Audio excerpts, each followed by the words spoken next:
শুভ সন্ধ্যা এবং বাংলাদেশ সে আবার আমাদের সাউথ এশিয়াতে হলো আমাদের সন্ধ্যা, জাপানেও মনে হয় এখন গভীর রাত।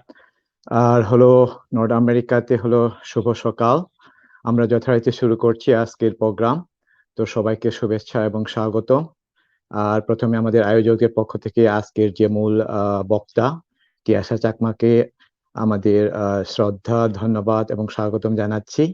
আমি আর বিশেষ কিছু বলবো না, কারণ এই কারণে তিয়াশা চাকমা সবার খুব পরিচিত আমাদের মধ্যে, বিশেষ করে একাডেমিক নন একাডেমিক সবার কাছে। উনি দীর্ঘদিন ধরে কাজ করছেন চাকমা ভাষা, পাশাপাশি সাহিত্যেরও ছাত্রী। তো সেই হিসাবে এখনো জাপানে আছেন, পিএইচডি গবেষণারত। উনি আজকে কথা বলবেন চাকমা ভাষার যে বিবর্তন বলি বা আমরা যেটা বলি যে ক্রমপরিবর্তন, সেই কয়েকশো বছর ধরে যে বিবর্তন হচ্ছে ওটা নিয়ে।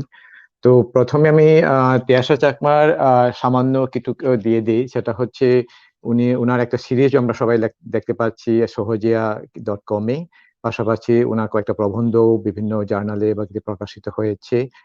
আর আমার খুব একাডেমিক ভাবে আগে আমার খুব পরিচিত এরকম ছিল না, কিন্তু ইদানিং ওনার সাথে আমাদের পরিচয় হয়েছে।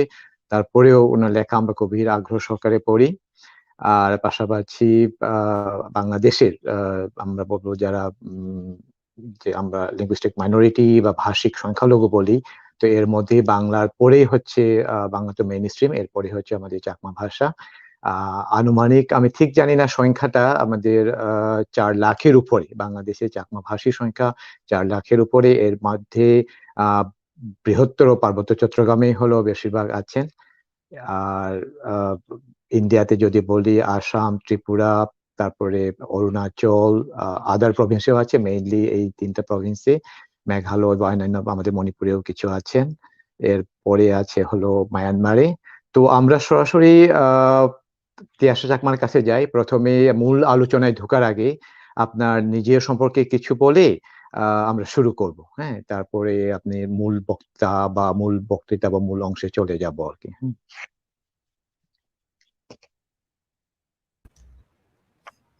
ধন্যবাদ উপস্থাপক জনাব হামুম প্রমোদকে। আমাকে শোনা যাচ্ছে নিশ্চয়ই? হ্যাঁ হ্যাঁ, অবশ্যই শোনা যাচ্ছে। আমি প্রথমে আজকের আয়োজনের পেছনে যারা উদ্যোক্তা, যারা আয়োজন করেছেন আয়োজকবৃন্দ, তাদের আন্তরিকভাবে ধন্যবাদ জানাই। এই দুঃসময়ে বিশ্বে যে করোনা পরিস্থিতিতে যে দুঃসময় চলছে, এই দুঃসময়ে এই ধরনের একটি উদ্যোগ অবশ্যই প্রশংসনীয়। আমি ধন্যবাদ জানাই, কৃতজ্ঞতা জানাই আমাকে কিছু বলার সুযোগ দেওয়ার জন্য। আমি আর আমার পরিচয়ের কথা বলছিলেন। আমি তিয়াশা চাকমা। আমি তিয়াশা চাকমা, ইসলামী বিশ্ববিদ্যালয়ের বাংলা বিভাগের সহকারী অধ্যাপক। ইসলামী বিশ্ববিদ্যালয় মানে কুষ্টিয়া ইসলামী বিশ্ববিদ্যালয়। আমি বর্তমানে শিক্ষাচ্যুতিতে আছি জাপানে। আমি বাংলা ভাষায় জাপানি সাহিত্যের বিস্তার এই বিষয় নিয়ে পিএইচডি গবেষণারত। আর আমি প্রবন্ধ লিখতে পছন্দ করি। আমার স্নাতকোত্তর দুই ডিগ্রির সময়ে আমার গবেষণার মূল বিষয় আসলে চাকমা ভাষাই ছিল। এই পিএইচডিতে এসে আমার গবেষণার বিষয় আন্তর্জাতিক ক্ষেত্রে এখন এটি বিশ্ব সাহিত্যের আসরে বাংলা ভাষায় বিশ্ব সাহিত্য হিসেবে জাপানি ভাষার বিস্তার। এই আমার পরিচিতি সংক্ষেপে। আমি আর বিস্তারিত কিছু না বলে সরাসরি আজকের আলোচনায় চলে যেতে চাই। আমি সম্মানিত সঞ্চালক মহোদয়কে অনুরোধ করছি, আমি স্ক্রিন শেয়ার করতে ইচ্ছুক আমার পাওয়ার পয়েন্টের জন্য। জাস্ট 1 সেকেন্ড, আমি আসতেছি।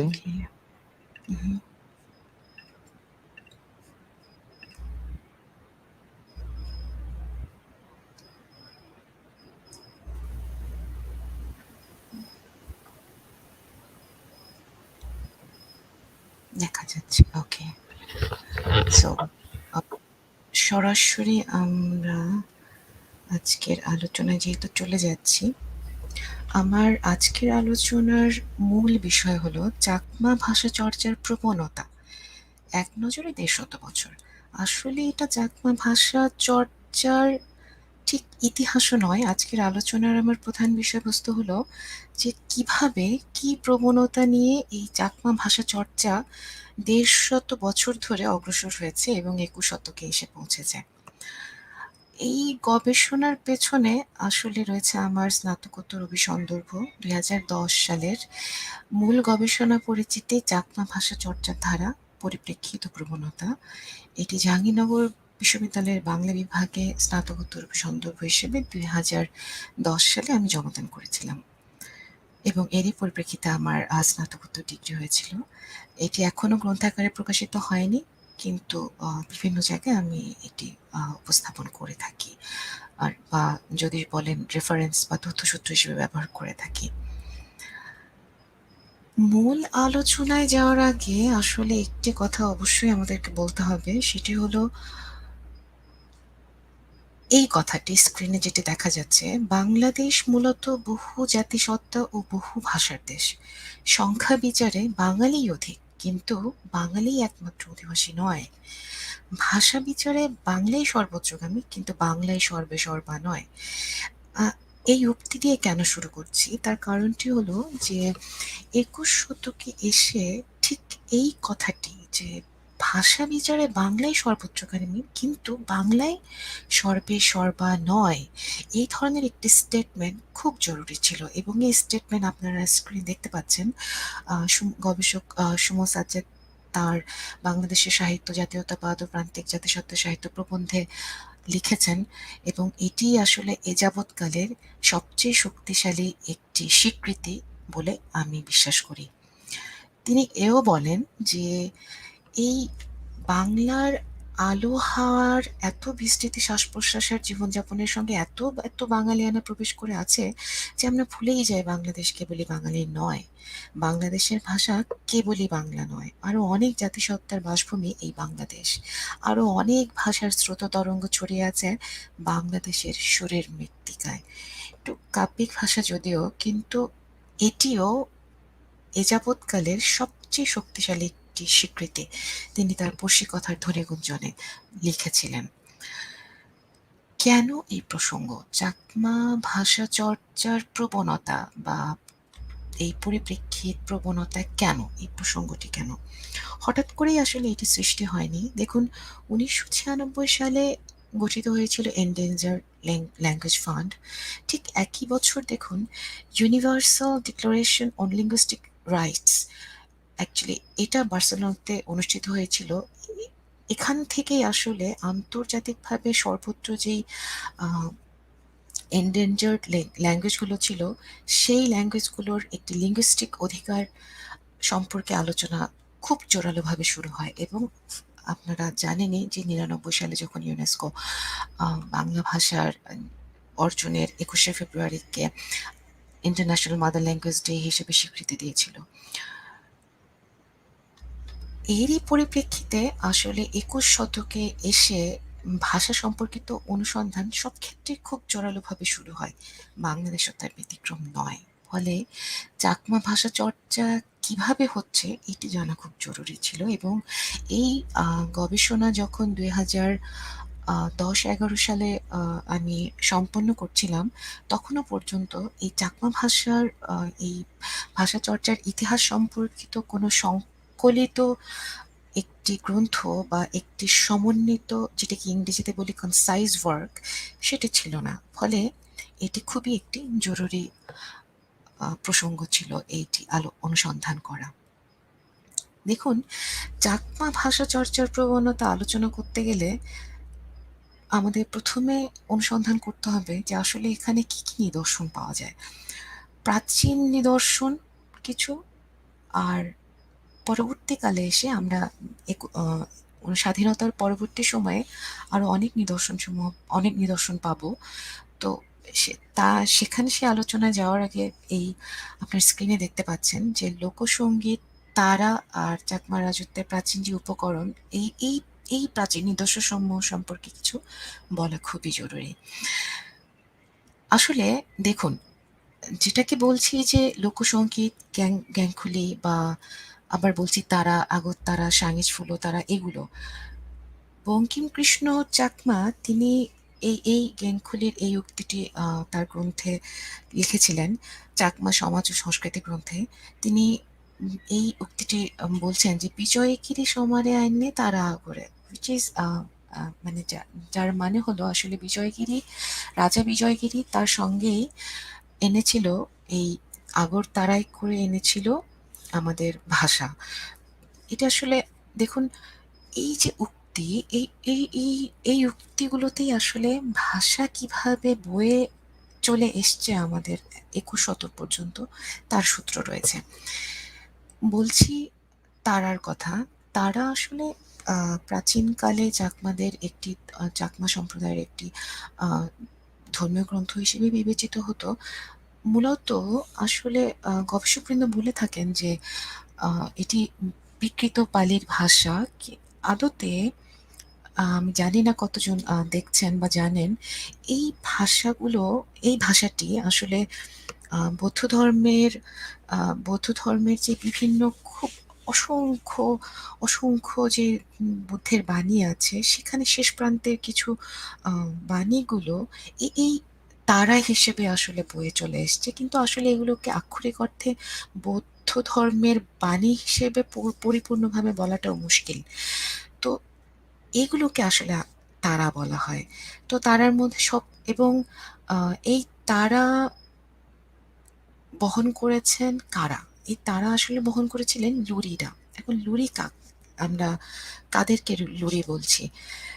লুরি আসলে সেই প্রাচীনকালে যে চাকমা জনগোষ্ঠীর ভেতরে বৈদ্য বা যারা এই ধরনের চিকিৎসা শাস্ত্র চর্চা করতেন, ধর্মীয় প্রসঙ্গ নিয়ে যারা ধর্মগুরু হিসেবে পরিচিত ছিলেন, তাদেরকে লুরি বলা হচ্ছে, এবং তারাই আসলে এই আগরতলা পাঠ করতেন, এবং এই আগরতলার ভেতরেই লুকিয়ে আছে চাকমা লিপি, চাকমা ভাষার ইতিহাস।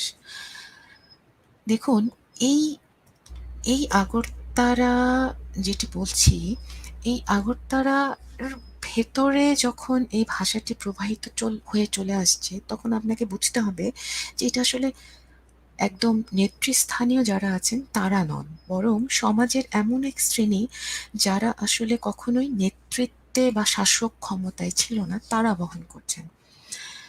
এই প্রসঙ্গে আরো পরবর্তী সময় আমি আরেক ছবি দেখাচ্ছি, ছবি এখানে আপনাদের সঙ্গে শেয়ার করছি। আবার বলছি যে প্রাচীন নিদর্শনের মধ্যে আছে কিছু মুদ্রা ও কামান। এটা আমার নিজের চোখে দেখা নয়, সতীশচন্দ্র ঘোষের গ্রন্থ থেকে আমরা জানতে পারি যে জব্বর খাঁ, ফতে খাঁ, ধরমবক্স খাঁ, তাদের কিছু মুদ্রা তিনি নিজে দেখেছেন বলে তার গ্রন্থে উল্লেখ করেছেন, এবং তিনি বলছেন যে এইসব মুদ্রাগুলোতে, এই মুদ্রাগুলোর ওপর লেখা আছে, খোদাই করা আছে জয় কালী সহায় বা শ্রী শ্রী জয় কালী সহায়, এই ধরনের বক্তব্য লেখা আছে। তো এগুলো বাংলা বর্ণে খোদিত আছে বলে তিনি বলছেন। তাহলে সেই সূত্র ধরে দেখুন, আসলে যে শাসক গোষ্ঠী, একেবারে রাজা যারা আছেন, জব্বর খাঁ, ফতে খাঁ বা ধরমবক্স খাঁ, তাদের মুদ্রাতে পর্যন্ত চাকমা লিপিটা ছিল না। তাহলে এই লিপি বহন করেছে কারা? ঠিক একটু আগে যা বলছিলাম, লুরিরা এবং যারা চিকিৎসা শাস্ত্র বৈদ্যরা চর্চা করতেন, তারা তাদের আগরতলা চর্চার মাধ্যমে এই আগরতলাকে বৈদ্যরা যখন একটি কাগজে বা এই ধরনের কোনো বা কোনো বস্ত্রখণ্ডে সেটি জড়িয়ে যখন একটি তাবিজের মতো করে করা হয়, তাকে বলা হতো আং। তো এই আঙের ভেতরে আসলে থাকে সেই আগরতলার কিছু বাণী বা এই ধরনের কিছু। তো এই জনগোষ্ঠী আসলে চাকমা ভাষাটিকে বহন করে নিয়ে আসছিল এতদিন ধরে, শাসক গোষ্ঠী নয়। আপনারা দেখতে পাচ্ছেন যে এটি আসলে সাংয়েজপুলো তারা, দেখুন যে এটি তাল পাতায় লেখা আছে। আবার দেখুন যে পরবর্তীকালে স্বাধীনতার অব্যবহিত পরে শরীর চাকমা, সুষম চাকমা কিছু তালিক শাস্ত্র সংগ্রহ করেছেন। তালিক শাস্ত্র হচ্ছে বৈদ্যরা যে গ্রন্থকে অবলম্বন করে চিকিৎসা চর্চা করে থাকেন, চিকিৎসা দিয়ে থাকেন সাধারণ জনগণকে, তাকে তালিক শাস্ত্র বলা হচ্ছে।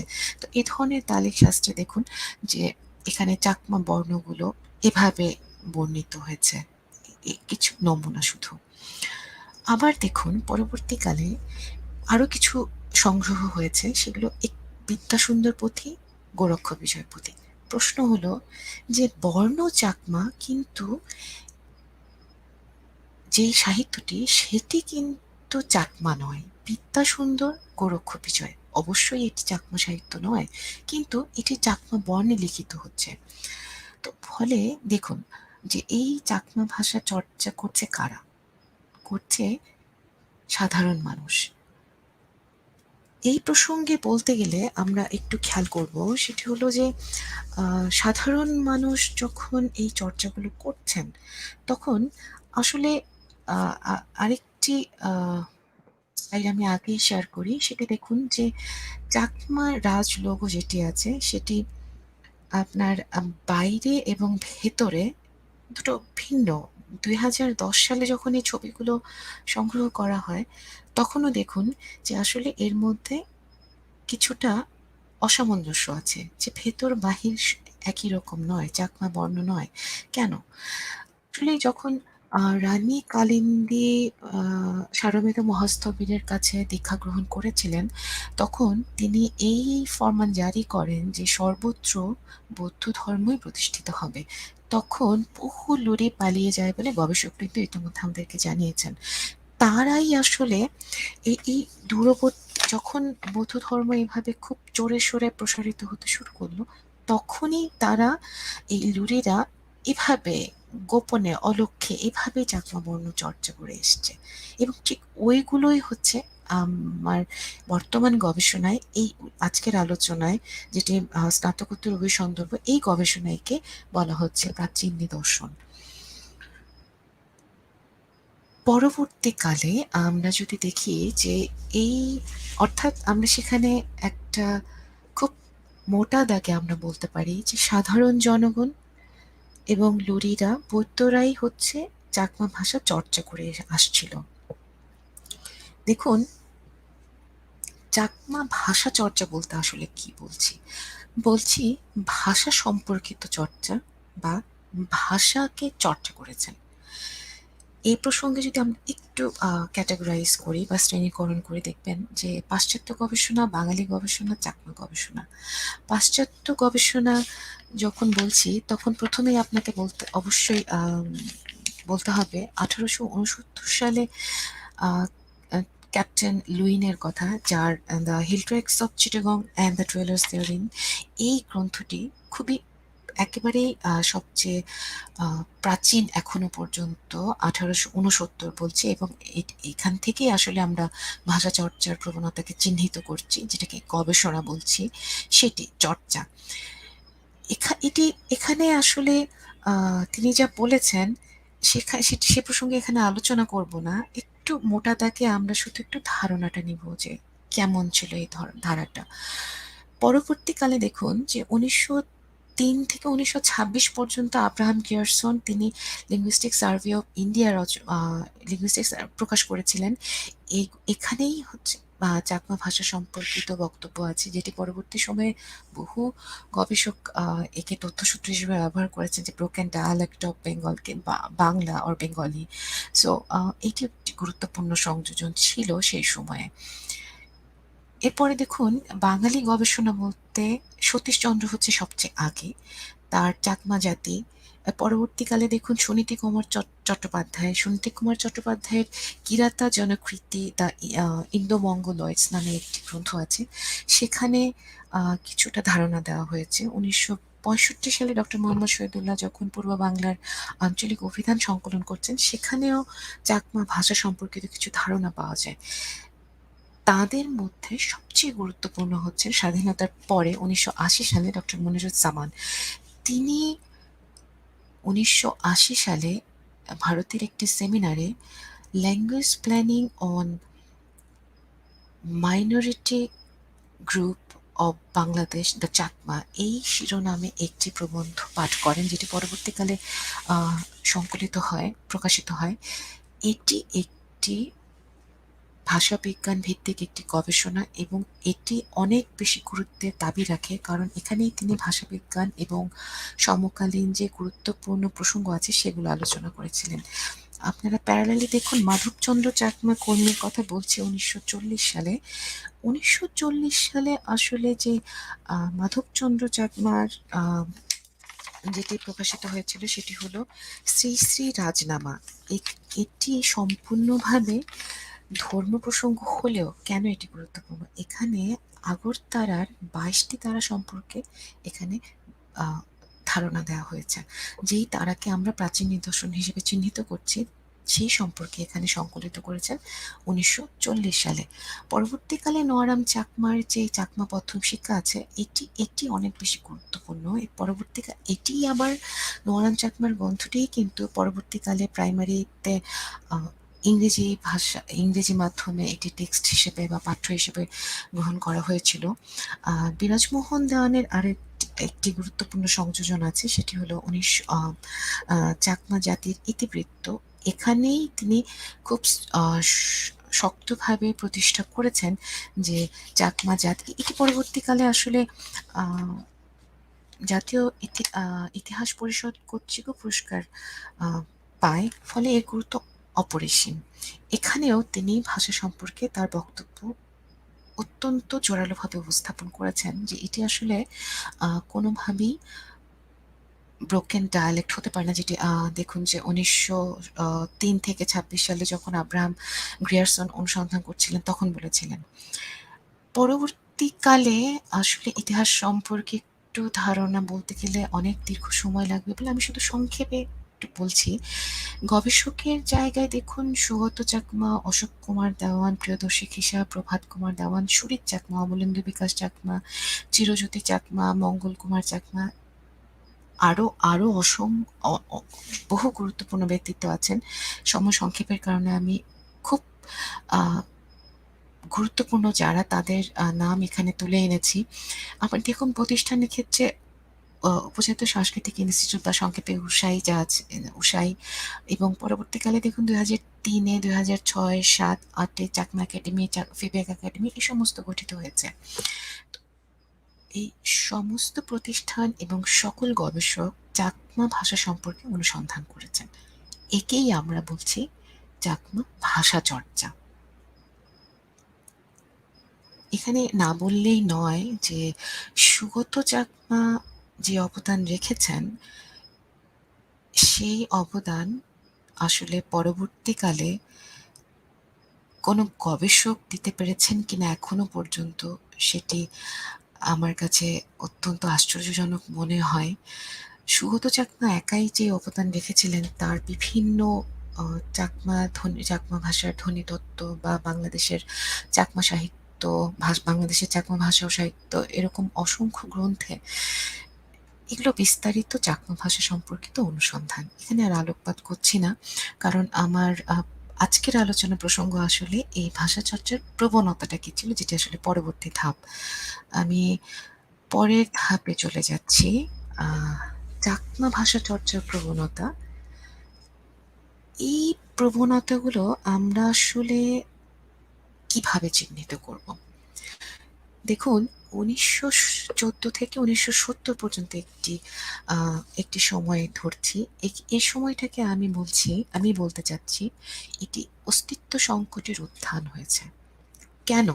তার কারণটি হলো যে আসলে 1914 থেকেই এই আমাদের যে রাজনৈতিক, দেখুন আমাদের যে রাজনৈতিক সচেতনতা, সেই সচেতনতা প্রকাশিত হয়েছে বিভিন্ন সংগঠন গঠনের মধ্য দিয়ে। দেখুন 14 সালে গঠিত হলো যুবক সমিতি, 18 সালে যুবক সংঘ, 1920 সালে পার্বত্য চট্টগ্রাম জনসমিতি, পরবর্তীকালে হিল স্টুডেন্টস অ্যাসোসিয়েশন। আবার ইতোমধ্যে দেখুন 47-এর দেশ ভাগ হয়ে গেল, পার্বত্য চট্টগ্রাম পাকিস্তানের অন্তর্ভুক্ত হয়ে গেল। আবার ঠিক তারই সময় দেখুন কাপ্তাই বাঁধ হলো, যেটি একটি বড় ধরনের পরিবর্তন ছিল। আবার 63 সালে পার্বত্য চট্টগ্রামের বিশেষ মর্যাদা বাতিল হলো। 65-তে ট্রাইবাল স্টুডেন্টস অ্যাসোসিয়েশন গঠিত হলো। 66 সালে পার্বত্য চট্টগ্রাম উপজাতীয় কল্যাণ সমিতি গঠিত হলো। 70-এর নির্বাচনে যে নির্বাচন পরিচালনা কমিটি তৈরি হয়েছিল, তার মাধ্যমেই আসলে নির্বাচন হয়েছিল, এবং পরবর্তী নির্বাচনের পরবর্তী সময় এই বছরই 1970 সালে রাঙামাটি কমিউনিস্ট পার্টি গঠিত হয়। প্রশ্ন হলো, কিছু সাল পরে পরেই কেন এভাবে সংগঠন তৈরি হয়েছে? এর কারণ অস্তিত্ব সংকটের উত্থান ঘটেছে। তারা উপলব্ধি করেছেন যে রাজনৈতিকভাবে পরিচিতি খুবই প্রয়োজন এবং রাজনৈতিক অধিকারের জায়গা তারা সোচ্চার হয়েছিলেন। একেই আমি চিহ্নিত করছি অস্তিত্ব সংকটের উত্থান বলে।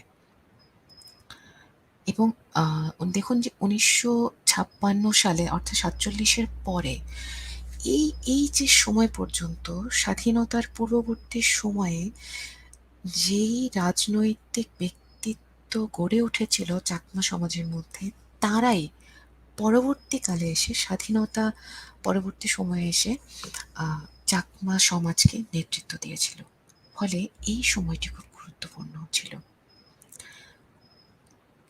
বলছি, আবার পুরনো স্লাইডে ফিরে যাই। অস্তিত্ব সংকট উপলব্ধি, এটি 1972 সালে। কেন? গণপরিষদের বিতর্কে বলছেন যে আমি একজন চাকমা, আমার বাপদাদা চৌদ্দপুরুষ কেউ বলেন নাই আমি বাঙালি। আমার সদস্য ভাই বোনদের কাছে আমার আবেদন, আমি জানি না আমাদের এই সংবিধানে আমাদেরকে কেন বাঙালি বলে পরিচিত করতে চায়। স্পিকার প্রশ্ন করছেন, আপনি কি বাঙালি হতে চান না? তখন উত্তর দিচ্ছেন, মাননীয় স্পিকার সাহেব, আমাদিগকে বাঙালি জাতি বলে কখনো বলা হয় নাই। আমরা কোনোদিনই নিজেদেরকে বাঙালি বলে মনে করি নাই। আজ যদি এই স্বাধীন সার্বভৌম বাংলাদেশের সংবিধানের জন্য এই সংশোধনী পাশ হয়ে যায়, তাহলে আমাদের এই চাকমা জাতির অস্তিত্ব লোপ হয়ে যাবে। আমরা বাংলাদেশের নাগরিক, আমরা আমাদেরকে বাংলাদেশি বলে মনে করি ও বিশ্বাস করি, কিন্তু বাঙালি নয়। দেখুন, এই যে দুটো সংলাপ, এই বক্তব্য অস্তিত্বের প্রশ্ন। চাকমা জাতির অস্তিত্ব লোপ পেয়ে যাবে।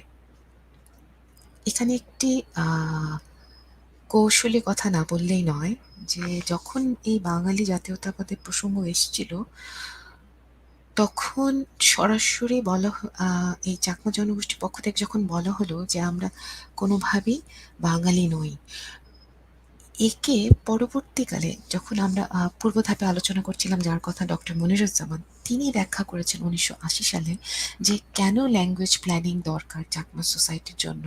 সেই প্রসঙ্গে বলতে গিয়ে তিনি বলছেন যে যখন বাঙালি হতে বলা হয়েছিল, তখন আসলে কোনোভাবেই এটি অর্থ করে বলা হয়নি যে আপনারা আপনাদের পরিচিতিকে ফেলে বাঙালি হয়ে যান, বরং এটি বোঝানো হয়েছিল যে আপনারা একটি বৃহত্তর পলিটিক্যাল এন্টিটির মধ্যে চলে আসুন। এটি বোঝানো হয়েছিল। এখন এটি 1980 সালে ডক্টর মনিরুজ্জামান বলছেন, আর বাংলাদেশ স্বাধীনতার অব্যবহিত পরেই 72 সালে এই বর্তমানে যেটি দেখানো হচ্ছে, এই সংলাপটি ঘটেছে। তো ফলে এখানে একটি তো সংকট রয়েই গেছে। ফলে একেই আমি চিহ্নিত করছি অস্তিত্ব সংকটের উপলব্ধি বলে, এই সময়টিকে 2072 সালে। দেখুন, তৃতীয় ধাপে এসে যে প্রবণতাটি পাচ্ছি, ভাষা চর্চা হলো অস্তিত্ব সংকট উত্তরণের হাতিয়ার। কেন? এই যখন 1972 সালের এই ধরনের রাজনৈতিক পরিস্থিতি হয়ে গিয়েছিল, পরবর্তীকালে কি হয়েছে খেয়াল করে দেখুন। বিভিন্ন বিশ্ববিদ্যালয়ে দেখুন, 78 সাল বা 82 সাল, 83 সাল, 81, 82, 83, 84, 85 সালে ক্রমাগত বিভিন্ন বিশ্ববিদ্যালয়, জাহাঙ্গীরনগর বিশ্ববিদ্যালয়, চট্টগ্রাম বিশ্ববিদ্যালয়, রাঙামাটি, খাগড়াছড়ি সরকারি কলেজ, সমস্ত জায়গায় সাহিত্য চর্চা সংক্রান্ত বিভিন্ন প্রকাশনা গড়ে ওঠে। বনফুল প্রকাশনা committee, Murulla literature group, Rangamati aesthetic council, যেটি পরে জুম এস্থেটিক কাউন্সিল হয়। এইভাবে আসলে এই সংকট উত্তরণের হাতিয়ার হিসেবে এই ভাষা চর্চাকে অবলম্বন করা হয়েছিল। এবং ভাষা চর্চা এবং সাহিত্য, ভাষা চর্চা করতে গেলে সাহিত্য রচনা করতে হবে। ফলে ভাষা সম্পর্কে অনুসন্ধান বেড়ে গেল সাহিত্য চর্চার যে সাহিত্য চর্চার প্রবণতা সেটি। এর পরের ধাপে দেখুন, এটি 1997 সাল পর্যন্ত বলছি।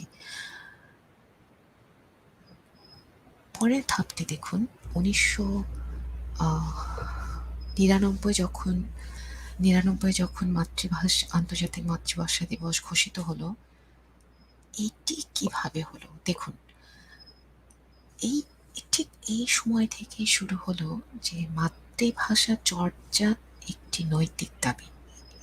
মাতৃভাষায় শিক্ষা অর্জন ও ভাষা চর্চা একটি মৌলিক অধিকার। আপনারা দেখতে পাচ্ছেন এখানে আছে 1999 সালে যা থেকে প্রকাশিত হয়েছে হেমল দেওয়ানের জাতীয় শিক্ষা ব্যবস্থায় আদিবাসীদের স্ব ভাষায় শিক্ষার গুরুত্ব, আদিবাসীদের মাতৃভাষায় প্রাথমিক শিক্ষা, রাঙামাটি পার্বত্য জেলায় সম্ভাব্যতা যাচাই, ইত্যাদি ইত্যাদি ইত্যাদি। অসংখ্য তালিকা দেখতে পাচ্ছেন আপনারা। এটি সম্পূর্ণ তালিকা নয়। দেখুন, এই মাতৃভাষা চর্চা একটি মৌলিক অধিকার, এই উপলব্ধি হয়েছিল সেই সময় থেকে, এবং এই ফেজ বা এই পর্যায়টি পরবর্তীকালে 21 শতক পর্যন্ত অগ্রসর হয়েছিল। এবং এই 21 শতকে এসে দেখুন সাহিত্য চর্চা বেড়ে গেছে, ভাষা সম্পর্কিত অনুসন্ধান বেড়ে গেছে, সেটি প্রাতিষ্ঠানিক জায়গায়, ব্যক্তিগত জায়গায়, সমস্ত ক্ষেত্রে। এবং আপনারা জানেন যে 2010-এর আমার এই আজকের বক্তব্যের আজকের আলোচনার সীমা 2010 পর্যন্ত। কিন্তু আপনারা দেখুন এই 2010 পর্যন্তই তখন ব্র্যাক বা জাবারাং তারা মাল্টিলিঙ্গুয়াল এডুকেশন সিস্টেমগুলো তারা বিভিন্ন পাইলট প্রোগ্রাম হিসেবে চালু করেছিল। এই সমস্ত উদ্যোগের কারণেই তখন পরবর্তীকালে মাতৃভাষায় শিক্ষাদান সরকারিভাবে একটি জোরালো দাবি হয়ে ওঠে। এটি হলো 21 শতকের সবচেয়ে শক্তিশালী একটি, প্রথম দশকে শক্তিশালী একটি প্রবণতা। এই ভাষা চর্চা করতে গেলে দেখবেন যে সাহিত্য সংস্কৃতি দুই চর্চা করতে হবে। ভাষা, সাহিত্য, সংস্কৃতি পরিপূরক, একে অপরকে ছাড়া চলবে না। দেখুন, এর কারণেই পরবর্তীকাল বা সমকালে এবং পরবর্তীকালে সাহিত্য চর্চা সম্পর্কে অনেক বেশি গুরুত্ব দেওয়া হয়েছিল। দেখুন, আপনারা প্রবন্ধের তালিকা দেখতে পাচ্ছেন 1981 সাল থেকে 2010 সাল পর্যন্ত এখানে কিছু গুরুত্বপূর্ণ প্রবন্ধের তালিকা এখানে দেওয়া হয়েছে। যেমন সমকালীন চাকমা কবিতার রূপরেখা 1981 সালে প্রকাশিত হয়েছে, কিংবা গ্যাঙ্গুলি অন্ধকার যুগের প্রতীক, কিংবা চাকমা পুঁথি সংগ্রহ প্রসঙ্গ, বা মফস্বলী সাহিত্য চর্চা নিয়ে কিছু কথা। আপনারা প্রবন্ধগুলোর একটু প্রবণতা লক্ষ্য করুন। আসলে এই প্রবন্ধগুলোই উদ্বুদ্ধ করেছে সমকালে তরুণদেরকে সাহিত্য চর্চা করতে। 2010 সাল পর্যন্ত এটি ছিল আরো একটি গুরুত্বপূর্ণ দিক।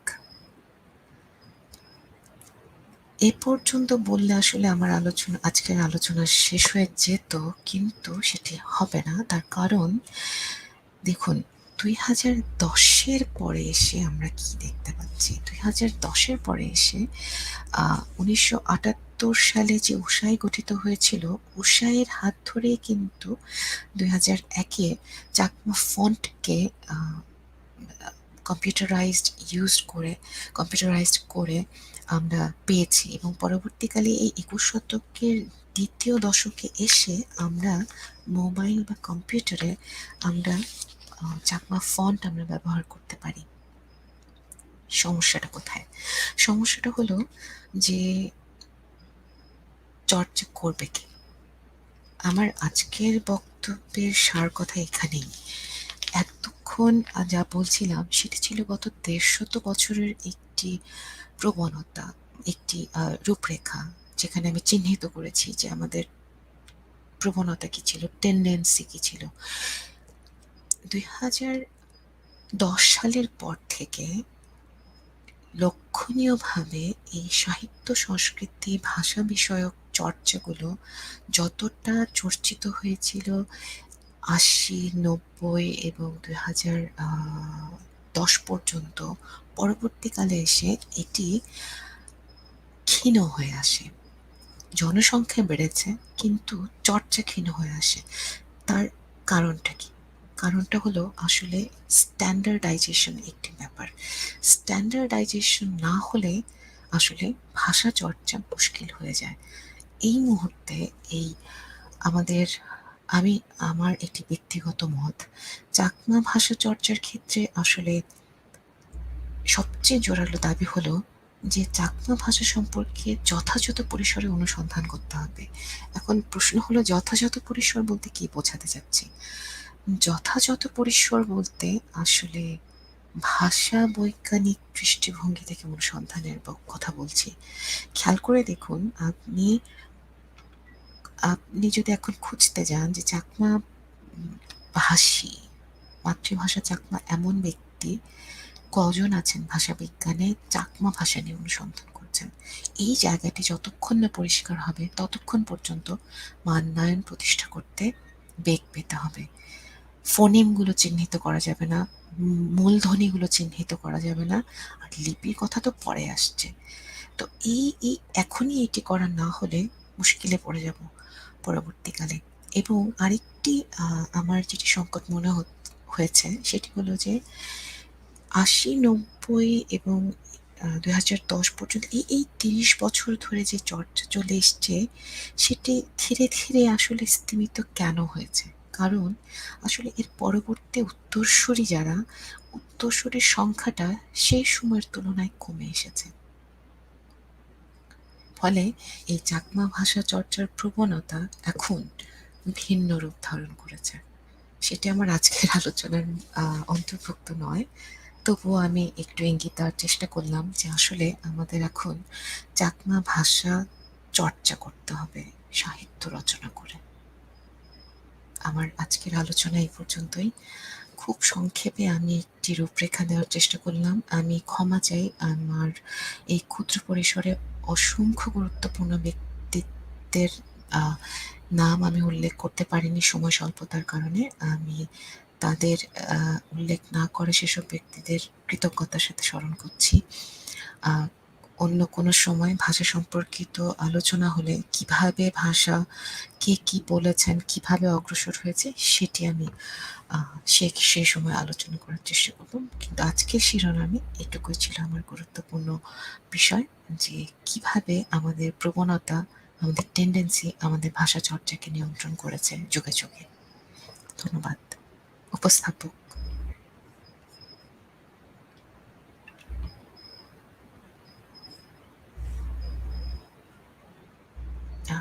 শোনা যাচ্ছে না। সরি, আমার মিউটেড ছিল। অনেক অনেক ধন্যবাদ তিয়াশা চাকমাকে। আপনার কথাগুলো আমরা শুনছিলাম। খুব কম সময়ের মধ্যে অনেক তথ্য। ওইটা হয়তো সবার কাছে যারা ওইটার প্রি কনসেপ্ট বা যাদের পূর্ব জ্ঞান আমরা যেটা বলি নাই, তাদের কাছে হয়তো একটু কঠিন লাগতে পারে। তো যেহেতু আমাদের সময়ও মানে অনেক আছে, আমি চাচ্ছিলাম যে অন্তত আমরা ১.৫ ঘন্টার মতো কথা বলবো। তো এখন মূল প্রসঙ্গের পাশাপাশি আমি অনেকের অনেক মন্তব্য চলে আসছে, মন্তব্যগুলো তো পড়বই, এবং কিছু প্রশ্নও আছে আমার, এবং আমাকে অনেকে কি বলবো প্রশ্ন আকারে না, মন্তব্য বা আমাকে জানতেও চেয়েছেন কিছু কিছু বিষয়ে। আর আমার কিছু পঠন পাঠনের মধ্যে আমার আগে থেকেও কিছু প্রশ্ন ছিল, সেটা সঠিক সময়ে সঠিকভাবে কাউকে এখনো করতে পারেনি, ওইগুলা নিয়েও আলোচনা করব। তো আপনার মূল প্রবন্ধ যে আপনি কি করেছে, প্রবন্ধ বলেন বা থিসিস, ওইটা কি, আমি প্রথমেই যেতে চাচ্ছি, অনেকেই যেটা বলছেন যে আপনার প্রবন্ধ আকারে বা গ্রন্থাকারে আছে কিনা, বা অনলি থিসিস পেপারে আছে এখন পর্যন্ত? গ্রন্থাকারে নেই, কিছু অংশ যেমন যেটি আমি আজকের আলোচনার অন্তর্ভুক্ত করিনি, যেমন চাকমা ভাষার সমাজ ভাষা বৈজ্ঞানিক বিশ্লেষণ, এটি প্রবন্ধ আকারে আপডেটেড ভার্সন, যেটি 2013-14 সালের আপডেটেড তথ্য দিয়ে সেটি ইসলাম বিশ্ববিদ্যালয়ের বাংলা গবেষণা পত্রিকায় প্রকাশিত হয়েছে। আদার দেন দ্যাট, রাঙামাটি থেকেও আমার চাকমা মূলধ্বনি সম্পর্কে এই গবেষণার ক্ষুদ্র অংশ প্রকাশিত হয়েছে ধারণা দেওয়ার জন্য। এটি ছাড়া গ্রন্থাকারে এটি প্রকাশিত হয়নি। যেহেতু এটি একাডেমিক, সো এর ভাষা আসলে যেহেতু জনসাধারণের জন্য কঠিন হয়ে যাবে। তো সেটি আসলে সাধারণীকরণ করা আমার পক্ষে এখনো পর্যন্ত সম্ভব হয়নি। সে কারণে এটি এখনো প্রকাশের আলো দেখেনি। আমি আশা করি হয়তো আগামীতে হবে। আশা করছি। আচ্ছা, ওটার অপেক্ষায় থাকবো। ওইটার পাশাপাশি আপনার আমি জানি না, আপনি যেহেতু আমি দেশের বাইরেও আছি, খুব বেশি টাচেও নেই বাংলাদেশের একাডেমিতে। ইদানিং আমি যেটা বলছি, ইদানিং এই যে 2010-এর পরে, বা আপনি যেটা বলেন 12, 13 বা 14, 15, এই দীর্ঘ বলি আমরা যে 10 বছরের মধ্যে যে চেঞ্জটা আছে খুব নিয়ার, যেটা আমরা যেটা বলি যে 2019 বা 18 বা 17, ওইটাকে সংযুক্ত বা আপনার আপনার তো লেখা হয়ে গেছে অনেক আগে, বা কাজটা হয়েছে অনেক আগে, তাই না? তো এটার পরবর্তী যে চেঞ্জটা আপনি কি মনে করছেন, আপনার যে ফাইন্ডিংস এর সাথে এখনকার যে চর্চা বা এখনকার যে সম্পৃক্ততা? ধন্যবাদ প্রশ্নের জন্য। আমি আমার বক্তব্যের শেষ দিকে একটুখানি ইঙ্গিত দিয়েছিলাম যে আসলে সংকটটা কোথায় হচ্ছে। এখন সংকটটা এই জায়গায় হচ্ছে যে যেহেতু এটি মান্যায়ন করা নেই, স্ট্যান্ডার্ডাইজেশন করা নেই, ফলে জনগণ এখনো অনিশ্চয়তায় ভোগে যে কোন ফন্ট ব্যবহার করবে। দেখুন, ফন্টেই অনিশ্চয়তায় আছে। মান্যায়নের অনেকগুলো ধাপ আছে। তার মধ্যে এই লিপির মান্যায়ন একটি গুরুত্বপূর্ণ বিষয়।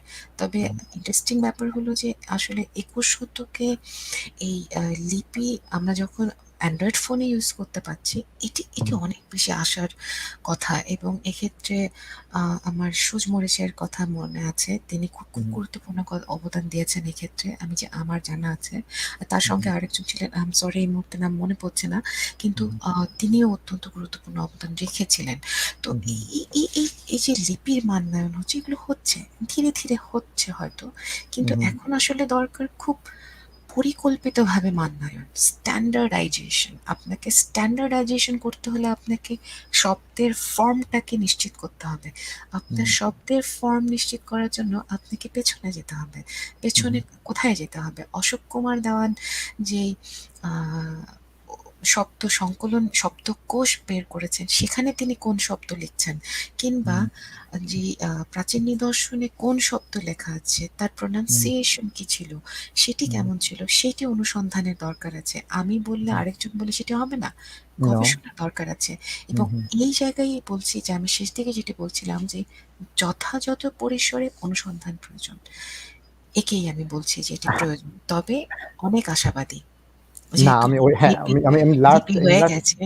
হ্যাঁ, না আমি ওটাকে একটু হ্যাঁ, ওটাকে এলাবোরেট করতে চাচ্ছি, কারণ অনেকে এটা শুনতে চাচ্ছে, বা অনেকে ওই যে মানে আমরা যেটা বলি যে লিঙ্গুইস্টিক এর তো আমি জানি না ব্যক্তিগতভাবে বা এই যে ক্ষুদ্র ক্ষুদ্র প্রয়াস আপনি যেটা বলেছেন যে কমিউনিটি থেকে, কিন্তু ইনস্টিটিউশনাল আমরা যেটা বলি যে ঢাকা ইউনিভার্সিটি একটা আছে, আপনাদের চিটাগাং ইউনিভার্সিটি আছে, তারপর হলো বাংলাদেশ স্টাডিজে রাজশাহীতে। তো যেটা হয়, আপনি যেহেতু একাডেমিক লাইনেও আছেন, তো আমার একটা প্রশ্ন বা অনেকের প্রশ্ন, আমাকে এটা দু একজন, আমি নাম বলতে চাচ্ছি না, কেউ বলছে যে আমি ভারতের উদাহরণ দিতে চাচ্ছি না, জাস্ট আমি ওইটাকে একটা কি বলবো, তুলনা না, কোনোভাবে কম্পারিজন না, জাস্ট একটা প্রসঙ্গটাকে ভালোভাবে বোঝার জন্য, ঠিক আছে? তো একটা ল্যাঙ্গুয়েজ, তো চাকমা তো অনেক, ধরেন 4 লাখ বা মোর দেন 4 লাখ ইন বাংলাদেশ, হ্যাঁ, ঠিক অফিসিয়ালি, আছে? আনঅফিসিয়ালি তো আরো অফিসিয়াল বেশি। অনেক বেশি হবে। তো সেক্ষেত্রে আপনার এই যে উষাই বা এখন যেটা বলি যে এনএসআই, তো এটা তো ধারণ করতে পারবে না, কোনোভাবেই না, কোনোভাবেই না, ঠিক আছে? ওদের আমরা ওই ব্যাপারে আমরা আমাদের ওইখানকার যে আমাদের দাদা শুভ্রজ্যোতি দাদা, ওনার সাথে ওইটা নিয়ে দীর্ঘ আলাপ হয়েছে, আমাদের একটা সেশনও হয়েছে। তো অনেক সীমাবদ্ধতা আছে, ঠিক আছে? এক্ষেত্রে আপনি কি কোনো আশার আলো দেখেন যে বাংলাদেশের পরিপ্রেক্ষিতে একদম একাডেমিক ভাবে আলাদা একটা ইনস্টিটিউট, অথবা ফ্রম দ্য মানে আমি জানি না সেটা বাংলা একাডেমি থেকে হতে পারে বা অথবা মাতৃভাষা ইনস্টিটিউট থেকে হতে পারে, কারণ একটা ভাষা বা একটা ভাষাকে স্টাডি করতে গেলে কোনোভাবে ওই ধরনের ছোট, বা আমরা যেটা বলি ছোট ছোট অর্গানাইজেশন দিয়ে কোনোভাবে হবে না। যেটা হবে না মণিপুরি ভাষাও, আমি আমারটা বলছি, আমি আবারও বলছি, এটা কম্পারেটিভ স্টাডি না, জাস্ট তুলনাটাকেই আরো পুক্তভাবে বোঝার জন্য, যে মণিপুরি ল্যাঙ্গুয়েজ আমরা যেটা মেথি বলি, ওইটা যদি মণিপুরি রাজ্যে মণিপুরি ইউনিভার্সিটি যদি এস্টাবলিশ না হতো, হ্যাঁ, বা আসাম ইউনিভার্সিটিতে একটা মণিপুরি ডিপার্টমেন্ট যদি না থাকতো বা কলকাতাতে যদি না থাকতো, আজকে এই যে, হ্যাঁ, ভাষার চর্চার জন্য সাহিত্য দরকার, কিন্তু সাহিত্যের পাশাপাশি যে ডিসিপ্লিন, যে গ্রামার, হ্যাঁ, তারপরে যে ধ্বনি তত্ত্ব, তারপর হলো আপনার এই যে আপনার রূপতত্ত্ব, অনেক বিষয় আছে, ঠিক আছে? ওইটার সাথে আপনার এখন তো কোডিং এর ব্যাপার আছে। আমি জানি যে অনেক ব্যক্তিগতভাবে অনেকেই অনেক করছেন, বাট ইটস এ ভেরি, আমি বলবো যে ওইটা কিন্তু খুবই সামান্য অংশ, ঠিক আছে? তো বাংলাদেশের প্রেক্ষিতে আপনার, আমি জানি না, মানে নাথিং, এখানে কোনো অফেন্স বা কোনো কিছু না, জাস্ট আপনি জাস্ট ওকে। ট্রুথ বা অনেস্টলি স্পিকিং, যে আপনি প্রথম থেকে তো দেখতেছেন ফ্রম দি স্টুডেন্ট লেভেল থেকে বাংলা সাহিত্যের ছাত্রী হিসাবে, পাশাপাশি একাডেমিক লেভেলেও আছেন, তো কিভাবে কি করলে বা কেন হয়নি ওইটা নিয়ে একটু বলবেন কি? এটা অনেকের প্রশ্ন ছিল। স্ট্যান্ডার্ডাইজেশন কেন হয়নি এখনো হ্যাঁ, পর্যন্ত, কেন তাই? হয়নি এবং আচ্ছা। ইনস্টিটিউশনে কেন ওইটা আসেনি? চাকমা থেকে একটা ডিসিপ্লিন হিসাবে লেখাপড়া না করা বা একাডেমিকে আমরা যেটা বলি যে একটা ডিপার্টমেন্ট না হওয়া, বা অন্ততপক্ষে একটা স্টাডি, বুঝতে মানে একটা পেরেছি, হচ্ছে না? যেটা বুঝতে হচ্ছে পেরেছি। যে জাহাঙ্গীরনগর স্যারের যেটা করছেন সেটা হচ্ছে প্রান্তে, ওইটা একটা জাস্ট একটা ব্রড একটা সাবজেক্ট। হ্যাঁ? ওইটার মধ্যে একটা চাকমা একটা অংশ। কিন্তু why not as a Chakma literature? না হোক Chakma literature, Chakma language, why not? It should be a part of the discipline. ঠিক আছে? আচ্ছা, আপনার প্রশ্ন যদি শেষ হয়ে থাকে একটু কথা হুম, বলি হুম। হ্যাঁ, তাহলে। হ্যাঁ, অবশ্যই। আমার একটু সময় নেব। সেটা হ্যাঁ, হলো অবশ্যই, যে অবশ্যই। আহ, দুটো ব্যাপার আছে। এক হাতে কখনো তালি বাজে না। যদি এক হাতে কিছু বাজে, সেটা অন্য কিছু মিন করবে। তাহলে তালি হতে হলে, যেটি প্রশংসার পরিচয়, আপনাকে দুহাত থাকতে হবে। দেখুন, সুগত চাকমা যে কাজ শুরু করেছিলেন, সুগত চাকমাই চাকমা ফোনোলজি, চাকমা ফোনিম, এই সমস্ত কিছু বিস্তর গবেষণা করেছেন, যেটি চাকমা জাতি কখনোই অস্বীকার করতে পারবে না। ডক্টর মনিরুজ্জামান নরসুন চাকমা ফোনোলজি বলছেন। দেখুন, এটি 2001-এ এসে ফন্ট আপডেট করছে উসাই থেকে। কেন স্ট্যান্ডার্ডাইজেশন তাহলে হলো না? স্ট্যান্ডার্ডাইজেশন হবে দুই জায়গা থেকে। একটি হলো আপনার মাস পিপল, যাকে সাধারণ জনগণ বলছি, তারা চর্চা করবে, মানবে। আরেকটি হলো একটি নেতৃত্বের জায়গা, তারা নীতি নির্ধারণের জায়গায় কথা বলবে। এখন প্রশ্ন হলো যে এই ৮০, ৯০ বা এই ২০ শতক পর্যন্ত শেষ দিকে যেই সংকটটি ছিল, যে আসলে স্বাধীনভাবে বলতে গেলে রাজনৈতিক পরিস্থিতি চিন্তা করতে হতো, ২১ শতকে এসে সেটি একেবারেই প্রায় নেই বললেই চলে, যে চিন্তা করতে হয় না, যার প্রমাণ আজকে আমি এখানে কথা বলতে পারছি, বা আরো অনেক জায়গায় কথা বলতে পারছেন। তাহলে কেন সেই একই রকম চর্চা ২১ শতকে আসলো না? কেন? আমি আবারও এখানে জোর দিতে চাই যে আসলে এখানে আমরা ব্যর্থ হয়েছি, যে নেক্সট জেনারেশনকে, পরবর্তী প্রজন্মকে আরো পোক্ত করে তুলতে আমরা ব্যর্থ হয়েছি। আমি এটা নিজের তরফ থেকে আগে বলি, আমরা ব্যর্থ হয়েছি। এবং কেবল আমার একার চেষ্টায়, একা সুজমরিচের চেষ্টায়, বা একজন সুগত চাকমা বা একজন সুব্রজ্যোতি চাকমার অবদানে চাকমা সোসাইটি বা চাকমা সোসাইটির এই ভাষা কতদিন টিকে থাকবে? কিভাবে মান্নায়নের পথে যাবে? আমি চর্চাই যদি না করি, আমার মান্নায়ন হবে কি করে? আপনাকে নীতি নির্ধারণের জায়গায় যেমন আসতে হবে, আপনাকে চর্চাও তেমন করতে হবে, দুটোই করতে হবে। তো এই দুই জায়গার সমন্বয় আসলে হয়নি, যে কারণে মান্নায়নটা হয়নি। যেমন এখন কিছু কিছু মান্নায়ন আমরা অনলাইন প্ল্যাটফর্মে দেখে থাকি, যে আলোচনা করছেন এটি কি এই শব্দ হবে নাকি ওই শব্দ হবে, ফন্ট কিন্তু ইউজ করছেন বাংলা। এখন আপনার বাংলা যদি ফন্ট ইউজ করেন, বাংলা ক আর চাকমা ক কিন্তু এক নয়। নেজাল চাকমা কটা আমি যতদূর চর্চা বলি, যেভাবে বলি, সেটা কিন্তু একটু নেজাল, বাতাস নাক দিয়ে বের হয়। কিন্তু আমি যখন লেখা দেখব ক, আমি তো উচ্চারণ করব বাংলা ক। তাহলে সমস্যাটা কোথায়? দেখুন, আমরা লিপির ব্যাপারেই এখনো স্ট্যান্ডার্ডাইজেশনে যেতেই পারিনি। তাহলে আমার ফোনেমটাই তো আমরা চিহ্নিত করতে পারিনি। এখন এখন এক্ষেত্রে করবে কে? মানে সাধারণ জনগণের হাতে যে দেব, সেটা করবে কে? তার জন্য তো একটা উদ্যোগ দরকার। সেই উদ্যোগ আসতে পারে রাষ্ট্রীয় নীতি থেকে, রাষ্ট্রপক্ষ থেকে, যেটি উৎসাহী হতে পারে, অথবা উৎসাহী উদ্যোগ নিয়ে সেটি রাষ্ট্রীয়ভাবে নিয়ন্ত্রণ করে সেটি সর্বোচ্চ নিয়ে যেতে পারে মান্নায়নের জায়গায়, সেটি হতে পারে। এবং এটি একটি অপশন, বিকল্প, এটি হতে পারে। এবং সেক্ষেত্রে সেক্ষেত্রে যেটা করতে হবে, যদি সেটি হয়, সেক্ষেত্রে আসলে যেমন সুগত চাকমা, সুপ্রজ্যোতি চাকমা, তাদের মতো কিছু গুরুত্বপূর্ণ ব্যক্তি যারা এই নিয়ে গবেষণা করেছেন, তাদেরকে এখানে অন্তর্ভুক্ত অবশ্যই করতে হবে, তাদেরকে অ্যাভয়েড করে হবে না। এবং আধুনিক ভাষা বিজ্ঞান শেখা এমন চাকমা ভাষীও আপনাকে এখানে অন্তর্ভুক্ত করতে হবে। আপনি যেটি খুঁজতে গেলে আপনাকে খড়ের গাদায় সূচ খোঁজার মতো খুঁজতে হবে, সেটি অন্য ভাষার ক্ষেত্রে আমি জানি না, কিন্তু আমি নিশ্চিতভাবেই জানি চাকমা ভাষার ক্ষেত্রে আমাদের বেগ পেতে হবে, পাওয়া যাবে নিশ্চয়ই, কিন্তু বেগ পেতে হবে যে যার মেজর লিঙ্গুইস্টিক্স এবং যিনি চাকমা লিঙ্গুইস্টিক্স নিয়ে সবসময় কাজ করে গেছে, একটু মুশকিল হবে খুঁজে বের করা। তাহলে দেখুন শূন্যতর জায়গা কোথায় কোথায়। মাস পিপলে যাব পরে, তাহলে এই মাস পিপলে যাওয়ার আগে যে নীতি নির্ধারণের জায়গায় আপনি যখন মানুষ বা জনবল খুঁজতে যাবেন, তখনও তো মুশকিল পড়তে হবে।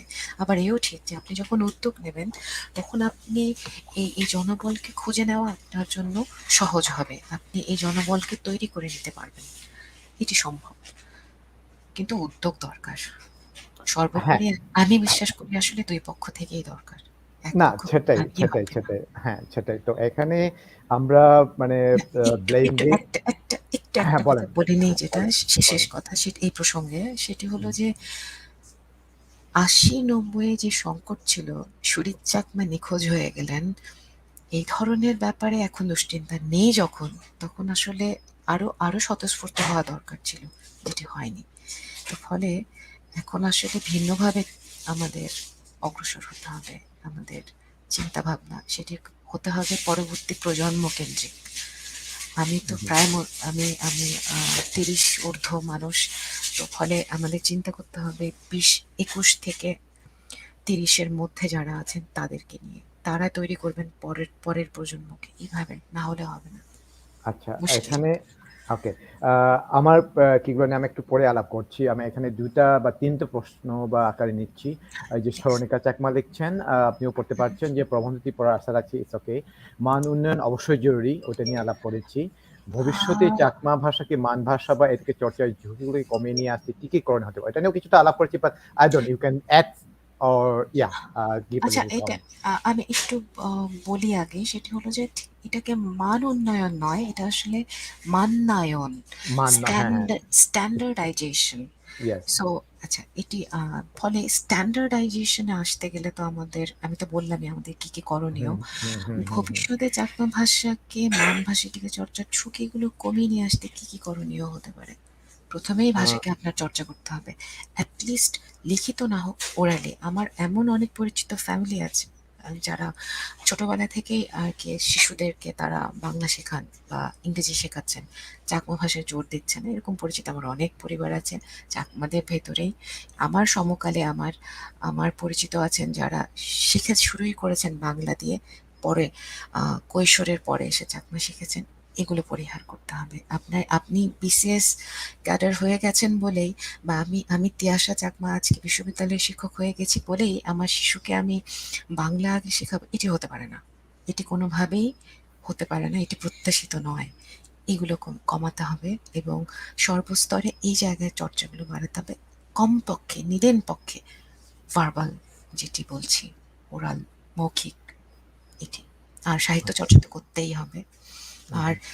আর আমি আরেকটি পয়েন্ট জোর দিয়ে বলতে চাই যে এই ভাষা বিজ্ঞান এই জায়গায় আসলে এই মাতৃভাষী যারা, তারা যতটা দরদ নিয়ে মমতা নিয়ে কাজ করবেন, আমি চাকমা ভাষী বলে আমার স্নাতকোত্তর অভিসন্দর্ভ এত মমতা নিয়ে আমি করেছি। ফলে এই মাতৃভাষী হতে হবে আসলে গবেষককে, না হলে মুশকিল হয়ে যাবে। ফলে আমাদের সেই জায়গায় আমাদেরকে উদ্বুদ্ধ করতে হবে পরবর্তী প্রজন্মকে, যে তোমরা এসো, এই জায়গাতে এসো, কাজ করো। মূল তোমাদের মেজর হবে বাংলা, তোমাদের মেজর হবে লিঙ্গুইস্টিক্স, তোমরা লিঙ্গুইস্টিক্সে ফোকাস করবে, চাকমা লিঙ্গুইস্টিক্স। তোমরা পাশ্চাত্যে যাবে, সেখানে ফোনোলজি বা ল্যাঙ্গুয়েজের যে ল্যাব আছে সেখানে গিয়ে তোমরা ফোনিমগুলো আইডেন্টিফাই করবে, স্ট্যান্ডার্ডাইজেশন করবে, এভাবে স্বপ্ন দেখাতে হবে, দেখতে হবে, হুম, হুম। এছাড়া আচ্ছা। উপায় নেই। না, ওইটার প্রসঙ্গে আমিও একটু যোগ করতে চাই। সেটা হলো আ শুধু চাকমা ভাষা বা আমরা যারা আমরা বলি জাতিগত সংখ্যালঘু বা ভাষিক সংখ্যালঘুর কথাই না, বিশেষ করে এখন যে গ্লোবাল যে কি বলবো একটা ফেনোমেনন যেটা চলে আসে, আমরা তো বলি না বাংলার যারা বাংলা ভাষী তারাও তো বলছে বাংলা আজকে সংকটে আছে, ঠিক আছে? বা হ্যাঁ, আমরা সে যদি তো বলবেই। হ্যাঁ ইন্ডিয়াতে যখন বলে যে কিন্তু হিন্দি খুদ বা ইংরেজি, হ্যাঁ তো এক্ষেত্রে আমাদের কিন্তু আরো বেশি, আমি যেটা বলছি সেটা চাকমাই হোক বা সং মণিপুরি হোক, হ্যাঁ সংকট একটু ইন্টারাপ্ট করি। হ্যাঁ সংকটটা অবশ্যই। হলো যে হুম, আমরা যখন ছোট জাতির মধ্যে ছোট জাতি, তখন সংকটটা আমাদের আরো বড়। রাইট। ব্যাপারটা সমানুপাতিক না, ব্যস্তানুপাতিক। আমরা হ্যাঁ ছোট বলে আমাদের আমাদের সংকটটা আরো বড়। হ্যাঁ, আরো এভাবেই বড় এবং চিন্তা করতে আমাদেরকে হবে। আরো বেশি ভালোবাসতে হবে। যেটা এক্সাক্টলি। বাঙালি তো ধরেন ১৬ কোটি বা ১৭ কোটি বাংলাদেশে, পৃথিবীতে হয়তো ৩০ কোটির উপর। তো সেক্ষেত্রে হুম, ওদের ৩০ কোটি থেকে ৩০ জনও তো বের হবে। কথার কথা। তো আমাদের হ্যাঁ, তো এই যে ৭ লাখ থেকে ৭ জন বের করা তো অনেক কঠিন। তো যাই হোক, তো আরেকটা প্রশ্ন আছে, আমি ওইটা নিয়ে হুম, আরেকটু পরে বলব। এটা হলো বিপন চাকমার। আ হুম, আচ্ছা, উনার প্রশ্নটা আমি সরাসরি বলি বা আপনিও পড়তে পারছেন। প্রাথমিক শিক্ষায় বাংলার পাশাপাশি চাকমা সহ ৫ টি ভাষার শিক্ষাদান করা হচ্ছে। কিন্তু সেটা ফলপ্রসূ হচ্ছে না। এক্ষেত্রে ফলপ্রসূ করতে আপনার পরামর্শ কি? ওইটা নিয়ে আপনি একটু কয়েকদিন বা কয়েক মাস আগে একটা আলোচনাতেও বলেছেন। আপনার মনে হয়তো আছে একটা টিভি আ হ্যাঁ, শোতে বা একটা কিতে। যাই হোক, আপনি হ্যাঁ। আলোকপাত করবেন কি? আহ আমি যারা অংশগ্রহণ করছেন আজকের আলোচনায় তাদের প্রতি কৃতজ্ঞতা জানাই যে তারা আমাকে এই প্রশ্নের উত্তর দিতে পারবো এই আশা করছেন। আমি তাতেই কৃতার্থ বোধ করছি। আমি খুবই ক্ষুদ্র মানুষ, আমার জ্ঞানও খুব ক্ষুদ্র। কিন্তু প্রশ্ন যেগুলো করছেন এগুলো আসলে আমি খুবই কৃতজ্ঞ। যাই হোক, যেহেতু আমার মত বলছেন বা পরামর্শ যাই বলুন না কেন, আমার অনুভবটা হলো একটু এক্ষেত্রে একটু সময় নিব। হুম, সেটি হলো যে আমি ব্যক্তিগতভাবে যখন আমি সবেমাত্র স্নাতকোত্তর শেষ করে আমি ৫-৭ মাসের মধ্যে আমি যখন শিক্ষক হিসেবে যোগদান করি, ঠিক ওই সময়টাতেই আমি যখন পার্বত্য চট্টগ্রামে একটি একটি ওয়ার্কশপে গিয়েছিলাম, সেখানে আমার কিছু প্রাথমিক শিক্ষকের সঙ্গে সংযোগ হয়েছিল। আ সে আমরা দেখেছি যে তাদের প্রশ্নটা হচ্ছে যে, "চাকমা শিখে কি হবে? হুম, হুম, চাকমা শিখে কি হবে?" এই প্রশ্ন করছেন। এখন তাহলে করতেই পারেন এবং করবেন, এটা স্বাভাবিক। কারণ আমরা সেভাবে শিখে বড় হয়ে এসেছি যে এটিই হচ্ছে আপনার রাষ্ট্রীয় ভাষা, একেই আপনার শিখতে হবে বা এটি আপনার রাষ্ট্র বলছে আপনাকে এটি শিখতে হবে। মানে আমাদের আইডেন্টিটি সংক্রান্ত ক্রাইসিস বা আমাদের যে আত্ম উপলব্ধি, জাতির যে জ্ঞান, জাতি সম্পর্কিত যে আমাদের সচেতনতা দরকার, এই সমস্ত কোনো কিছুই আমাদের শুরু থেকে ছিল না। আমি আমি কিন্তু রাজনৈতিক পরিস্থিতি শুরুতেই কথায় আলোচনায় আলোচনা করে নিয়েছি যে সংকটগুলো কেমন ছিল। তো ফলে সেই সময়ের যারা শিক্ষক আছেন তাদেরকে বোঝাতে গেলে আপনার বেগ পেতে হবে যে আপনি এই মাতৃভাষায় শিক্ষা কেন দেবেন? তাহলে আপনার তাদেরকে কিভাবে শুরু করতে হবে? এক্ষেত্রে আপনার শুরু করতে হবে, যদিও খুব কমন ওয়ার্ড অ্যাওয়ারনেস, কিন্তু এটার গুরুত্ব ভিন্ন রকম। সেটি হলো যে আজকে আমি আমি আমি এখানে বসে কথা বলছি। আমার চিন্তাভাবনা, আমার আইডেন্টিটি আমি চাকমা। আপনি কানাডায় বসে কথা বলছেন। আপনার আইডেন্টিটি আপনি মণিপুরী। আমরা এই সমস্ত যেসব ভারী, ভারী কথা নিয়ে আলোচনা করছি, সেটি প্রান্তে কি আমরা পৌঁছতে পারছি? যারা প্রাথমিক শিক্ষায় শিক্ষা দিচ্ছেন, তাদের কাছে কি পৌঁছানো যাচ্ছে? সংকটটা এখানেই। তো এই আ গ্লোবালাইজেশনের যুগে ডিজিটালাইজড বাংলাদেশে এটি আরো বাড়াতে হবে। এটি আমার আ মত। পরামর্শ বলব না, এই ধৃষ্টতা আমি দেখাবো না। এটি আমার মত যে আপনাকে এভাবেই নেটওয়ার্কিংটা করে নিতে হবে। তারা যেন বুঝতে পারে আজকের আলোচনায় আমরা কি ভাবছি বা আ বা ধরুন যারা গবেষক, উচ্চমার্গীয় গবেষক যারা আছেন, আ তারা কি বলছেন, সেই বক্তব্য তাদের কাছে পৌঁছানো গেছে কিনা? কেন এই চর্চা শুরু হয়েছিল? এই সমস্ত বিষয়গুলো তাদের জানার দরকার আছে। তাদেরকে এটুক বোঝানোর দরকার আছে, আপনি বিসিএস এর একটা ইন্টারভিউ দিতে গেলে আপনাকে জিজ্ঞেস করবে, আপনি চাকমা ভাষায় আপনার নাম লিখতে পারেন কিনা? which is true, যেটি আমাকে প্রশ্ন করা হয়েছিল আমার ইন্টারভিউগুলোতে, তুমি কি চাকমা ভাষায় তোমার নাম লিখতে পারো কিনা। সো আমার আমার মাস্টার্সের থিসিস চাকমায়, so obviously I could do it, আমি পেরেছি। কিন্তু এটি কিন্তু সবাই জানে না যে তাকে এই প্রশ্নের সম্মুখীন হতে পারে, হওয়ার সম্ভাবনা আছে। তো সে যদি নাই জানে তাহলে সে বুঝবে কি করে। এখন আপনাকে কোনো না কোনো একটি কৌশল দিয়ে তাকে এভাবে সম্পর্কযুক্ত করতে হবে, সম্পৃক্ত করতে হবে। তো এই ৫টি ভাষায় শিক্ষাদান করা হচ্ছে কিন্তু ফলপ্রসূ কেন হচ্ছে না? এই জায়গাটাতেই সংকট। আপনি যখন শেখাচ্ছেন কিন্তু সেটি ইমপ্লিমেন্টেশনে যাচ্ছে না, ভাষাটা আসলে কেন দরকার এই তাৎপর্য উপলব্ধি হচ্ছে না, তখন সেটি বাঁচবে কি করে, চলবে কি করে, কিভাবে ফলপ্রসূ হবে। যে বাচ্চাটি শিখছে সে তো ইমিডিয়েট পরে তাকে শেখানো হবে, এই তুই বাংলা চাকমায় বেশি শিখিস না, কিন্তু তোকে বাংলায় পরীক্ষা দিতে হবে। এইভাবে যদি নিরুৎসাহিত করা হয়, কেন সেটা ফলপ্রসূ হবে বলুন। ঠিক এই জায়গাটাতে সচেতনতা বাড়াতে হবে। আমি ঠিক প্রশ্নের উত্তর দিতে পেরেছি কিনা আমি আসলে না, ঠিক আছে, আমার একটু পেরেছি। হ্যাঁ হ্যাঁ, ওইটা ওইটা অবশ্যই দরকার আছে, কারণ আমি যখন দেশে ছিলাম, ভাইগা, কি বলবো, যাই হোক, এটা অনেকটা অ্যাক্সিডেন্টালি বলতে পারি, কারণ বাংলাদেশে 2000 আমি কাজ করেছি 2000 বা 98 থেকে 2000-2001-2 পর্যন্ত একটা এনজিওতে, জাতীয় পর্যায়ে একটা এনজিওতে, বিশেষ করে আহ, আমি অন্য কাজ নিয়ে তো মানে কি ইন করেছি, বাট শেষ পর্যন্ত আমাকে ওই যে মাল্টিলিঙ্গুয়াল স্টাডি বা এথনিক ল্যাঙ্গুয়েজের উপরে কাজ করতে হয়েছে বা সেখানে। তো আপনি যে অভিজ্ঞতা পেয়েছেন, তো সেভাবে আমাকে আমরা যেটা ইন্টারাকশন যেতেই হয়েছে আমাদের সিলেটে, নর্থ বেঙ্গলে, তারপরে হলো ময়মনসিংহ, নেত্রকোনা, টাঙ্গাইল, সব জায়গায় ঘুরতেছে ওই একই প্রশ্ন। কারণ আপনার স্কুলের টিচার থেকে শুরু করে আপনার পিটিআই মানে ইনস্ট্রাক্টর থেকে শুরু করে কারো কোনো ওই ধারণা ওই সময় 2000 সালের কথা বলছি, মানে ওইটার কাছাকাছি।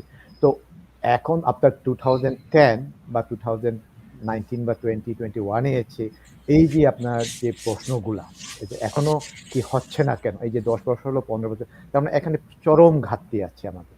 মানে আমি জানি না কোথায় ঘাটতিটা, কিন্তু আপনাদের প্রশ্ন বা আপনাদের প্রশ্নের বা উত্তরের আলোচনার থেকে যেটা বের আসছে যে এখানে দেয়ার ইজ সামথিং মিসিং। হুম। তো আমরা টিকাদান, শিশুদের টিকাদান কর্মসূচি মোটামুটি বাংলাদেশে সফল হয়েছে, তাই না? তারপরে নিউট্রিশন নিয়ে কাজগুলো, আমি সরকার এবং বেসরকার সব পর্যায় থেকে বলছি। তো এই যে কিছু কিছু ক্ষেত্রে কিন্তু আমাদের সাফল্যের একটা ঈর্ষণীয় একটা সাফল্য আছে। তো সেক্ষেত্রে প্রাথমিক শিক্ষা নিয়েও অনেকটা সাফল্য বলছে, কিন্তু আমাদের এই যে আদিবাসী বলি বা ক্ষুদ্র, আমরা বলি যে ভাষিক যে সংখ্যালঘুদের যে ভাষা বা ওইটা নিয়েও কোয়েশ্চেন আছে, তার মেকানিজম নিয়ে, তারপরে থিওরি নিয়ে বা তার ফর্মুলা নিয়ে, সেটা যাই হোক, কিন্তু অন্ততপক্ষে এই যে চেতনার যে পরিবর্তন, কিন্তু আমার একটা ভালো একটা দিক আমি যেটা পাচ্ছি, এই যে কোয়েশ্চেন করা আমাদের ইন্টারভিউ বোর্ডে বা কিতে, যে এইগুলো কিন্তু একটা পরিবর্তন। আগে যেখানে আমি যখন ইউনিভার্সিটি লেভেলে বা আমরা যখন পড়ি বা আমরা যখন কি প্রশ্নের শুরুতে তখন আমরা বলছি মণিপুরি ভাষা বা মণিপুরি ভাষার সাহিত্য চর্চা হবে, তখন কেউ রাজি ছিল না মানতে যে মণিপুরি ভাষা বা বাংলাদেশি বাংলা ভাষা ছাড়া অন্য ভাষাগুলো ডায়ালেক্ট বা আঞ্চলিক ভাষা, ওইটা নিয়ে কি সাহিত্য হবে, ওইটা কোনো ভাষাই না। ওই ধরনের একটা কনসেপ্ট ছিল বাংলাদেশে আমজনতা বা উচ্চ মহলে। যাই হোক, এটার অনেক পরিবর্তন আসছে, আমরা আশা করি আগামীতেও ওইটার পরিচিতা হবে। তবে ওইটা নিয়ে আমাদের নিরন্তর কাজ করতে হবে। আচ্ছা, একটু হ্যাঁ, একটু বলেন বলেন। একটু একটু আপনার কথা সূত্র ধরে একটু বলতে হুম চাই, সেটা আপনি যেহেতু টিকার কথা এনেছেন, হুম হুম আহ, সৌভাগ্যজনকভাবে টিকা পুশ করলেই হয়ে যায়। শিক্ষা পুশ করলে হয় না, শিক্ষাকে আয়ত্ত করতে হয়, অর্জন করতে হয়। আমি শিখলাম সদা সত্য কথা বলিব, বলেই গেলাম, আর মাকে বললাম ভাত খাই নাই, ভাত খেয়েছি, না খেয়ে বললাম খেয়েছি, হলো না। তাহলে এটি আসলে আমরা এখন পর্যন্ত যা আমরা পাচ্ছি, মাতৃভাষায় শিক্ষাদান হচ্ছে, এটি আপনি সাফল্য বলছেন, আমি একে বলবো আসলে অর্জন। এটি একদিনের অর্জন নয়, ১৫০ বছরের অর্জন এটি আমাদের, আমি মনে করি। অন্য ভাষার ক্ষেত্রে না হলেও অন্ততপক্ষে চাকমা ভাষার ক্ষেত্রে এটি সত্য যে এই ১৫০ বছর ধরে ভাষা সম্পর্কিত আহ, পাশ্চাত্য গবেষণা, বাঙালি গবেষণা এবং চাকমা গবেষণা, যেটি চাকমা ভাষীর গবেষণা, এগুলো হয়েছে বলেই আজকে আমরা মাতৃভাষায় যে বইগুলো, সেই বইগুলো পাচ্ছি, এগুলো হতো না। ফলে এই ইতিহাসকে যেমন জানতে হবে, তেমনি এটি কেন দরকার, কেন, এটি আসলে সবার মধ্যে সৃষ্টি করতে হবে, জাগাতে হবে, না হলে অগ্রসর হওয়াটা মুশকিল। শেখানোর পরে ওরা ভুলে যাবে। সুচেঙ্গেহা আর গুজেঙ্গেহা বলবে কেন পড়বো। না সেটাই, মানে এখানে একটা হ্যাঁ ওখানে মননের এবং চেতনার বিষয়টা আছে। আমি যেটা বলছেন যে না, আমি যেটা টিকার উদাহরণটা দিয়েছি যাতে আমরা কিছু কিছু ক্ষেত্রে আমরা যদি সদিচ্ছা থাকি হুম, এবং আমাদের অংশগ্রহণ, আমরা যেটা বলছি আপনি যে দুপক্ষের কথা বলছেন না, ওই দুপক্ষেরই কিন্তু অবশ্যই দরকার। তো ওইটাকে আরো ব্যবধান করার জন্য এই যে চিন্তাটা, এই যে প্রশ্নটা আসছে, এটা কিন্তু জরুরি, তাই না? এই প্রশ্নটা তো আগে হয়তো নাও আসতে পারতো, কিন্তু প্রশ্নটা আসছে বা আমরা উত্তর দেওয়া বা আমরা একটা নিজের মতামত আমরা এটা নিয়ে চিন্তা করছি বলেই ওটা নিয়ে আমরা মানে কিছু না কিছু ঘাটাঘাটি করছি বলে ওটা নিয়ে আমরা কথা বলতেছি আজকে। ঠিক আছে, এই একদিনে তো হয়নি যে 150 বছর বা 200 বছর, ওইটা কয়েক মানে অনেক আগে থেকে, তাই না? তো এক একটা ভাষার ক্ষেত্রে এক এক ধরনের অবস্ট্রাগল আছে। হ্যাঁ, যেটা আপনার ল্যাঙ্গুয়েজ এন্ড পলিটিক্স অথবা বর্ণ নিয়েও অনেক পলিটিক্স আছে। আপনি তো জানেন, মানে অক্ষর নিয়ে বা আমাদের লিপি নিয়ে ওইটা নিয়ে অনেক কাজ হয়েছে। মানে বিশেষ করে সাউথ এশিয়ান কনটেক্সটে আপনার চাকমা লিপি বা আমাদের মিতেই লিপি নিয়েও মানে এক এক আপনি যেটা বলছেন এটা নিয়ে অনেক বাধিত। যাই হোক, ওইটা নিয়ে আমরা আরেকদিন আলাপ করবো। এখানে অনেক প্রশ্ন আসছে। একটা কবিতা দিয়ে একটা প্রশ্ন, আমি জানি না আপনি খেয়াল করেছেন কিনা। অস্ট্রেলিয়া থেকেই উনি লিখেছেন যে Chakma literature to continue and enrich the language. Please elaborate on work if you know who are researching on standardizing the Chakma through a systematic research. আমি জানি না আপনি কিছুটা উত্তর দিয়েছেন অলরেডি, কিন্তু আরেকটু ইলাবোরেট করে যদি সবার মানে কি বলবো আর একটু খুলাসা করে আর কি, ইফ ইউ ক্যান প্লিজ। স্ট্যান্ডার্ডাইজিং এর ক্ষেত্রে আসলে বর্তমানে কোনো প্রকল্প চালু আছে কিনা ব্যক্তিগত পর্যায়ে এটি আমার জানা নেই। এটি আমার অক্ষমতা, আমি ক্ষমা চেয়ে নিচ্ছি। কিন্তু আসলে যে স্ট্যান্ডার্ডাইজেশন বলতে আমরা যেটি বুঝি সেটি তো বিভিন্ন ক্ষেত্রে হয়। যেমন লিপি বা লিপি, শব্দ, বাক্য, ব্যাকরণ এই সমস্ত জায়গায়। তো এগুলো আসলে অনেকদিন ধরেই হয়ে আসছে। সেটির অন্যতম প্রমাণ তো আমি বলেই ফেললাম যে এখন আমরা চাকমা ফন্ট পেয়ে গেছি স্মার্টফোনে বা কম্পিউটারে, যেটি আসলে সর্বত্র অনলাইনে অ্যাভেইলেবল চলছে। এটিও একটি স্ট্যান্ডার্ডাইজেশনের একটি আহ, অংশ। এবং বলছি যে সুজমরি এর সাথে খুব গুরুত্বপূর্ণভাবে গভীরভাবে সম্পৃক্ত ছিলেন এটি বলছি। এবং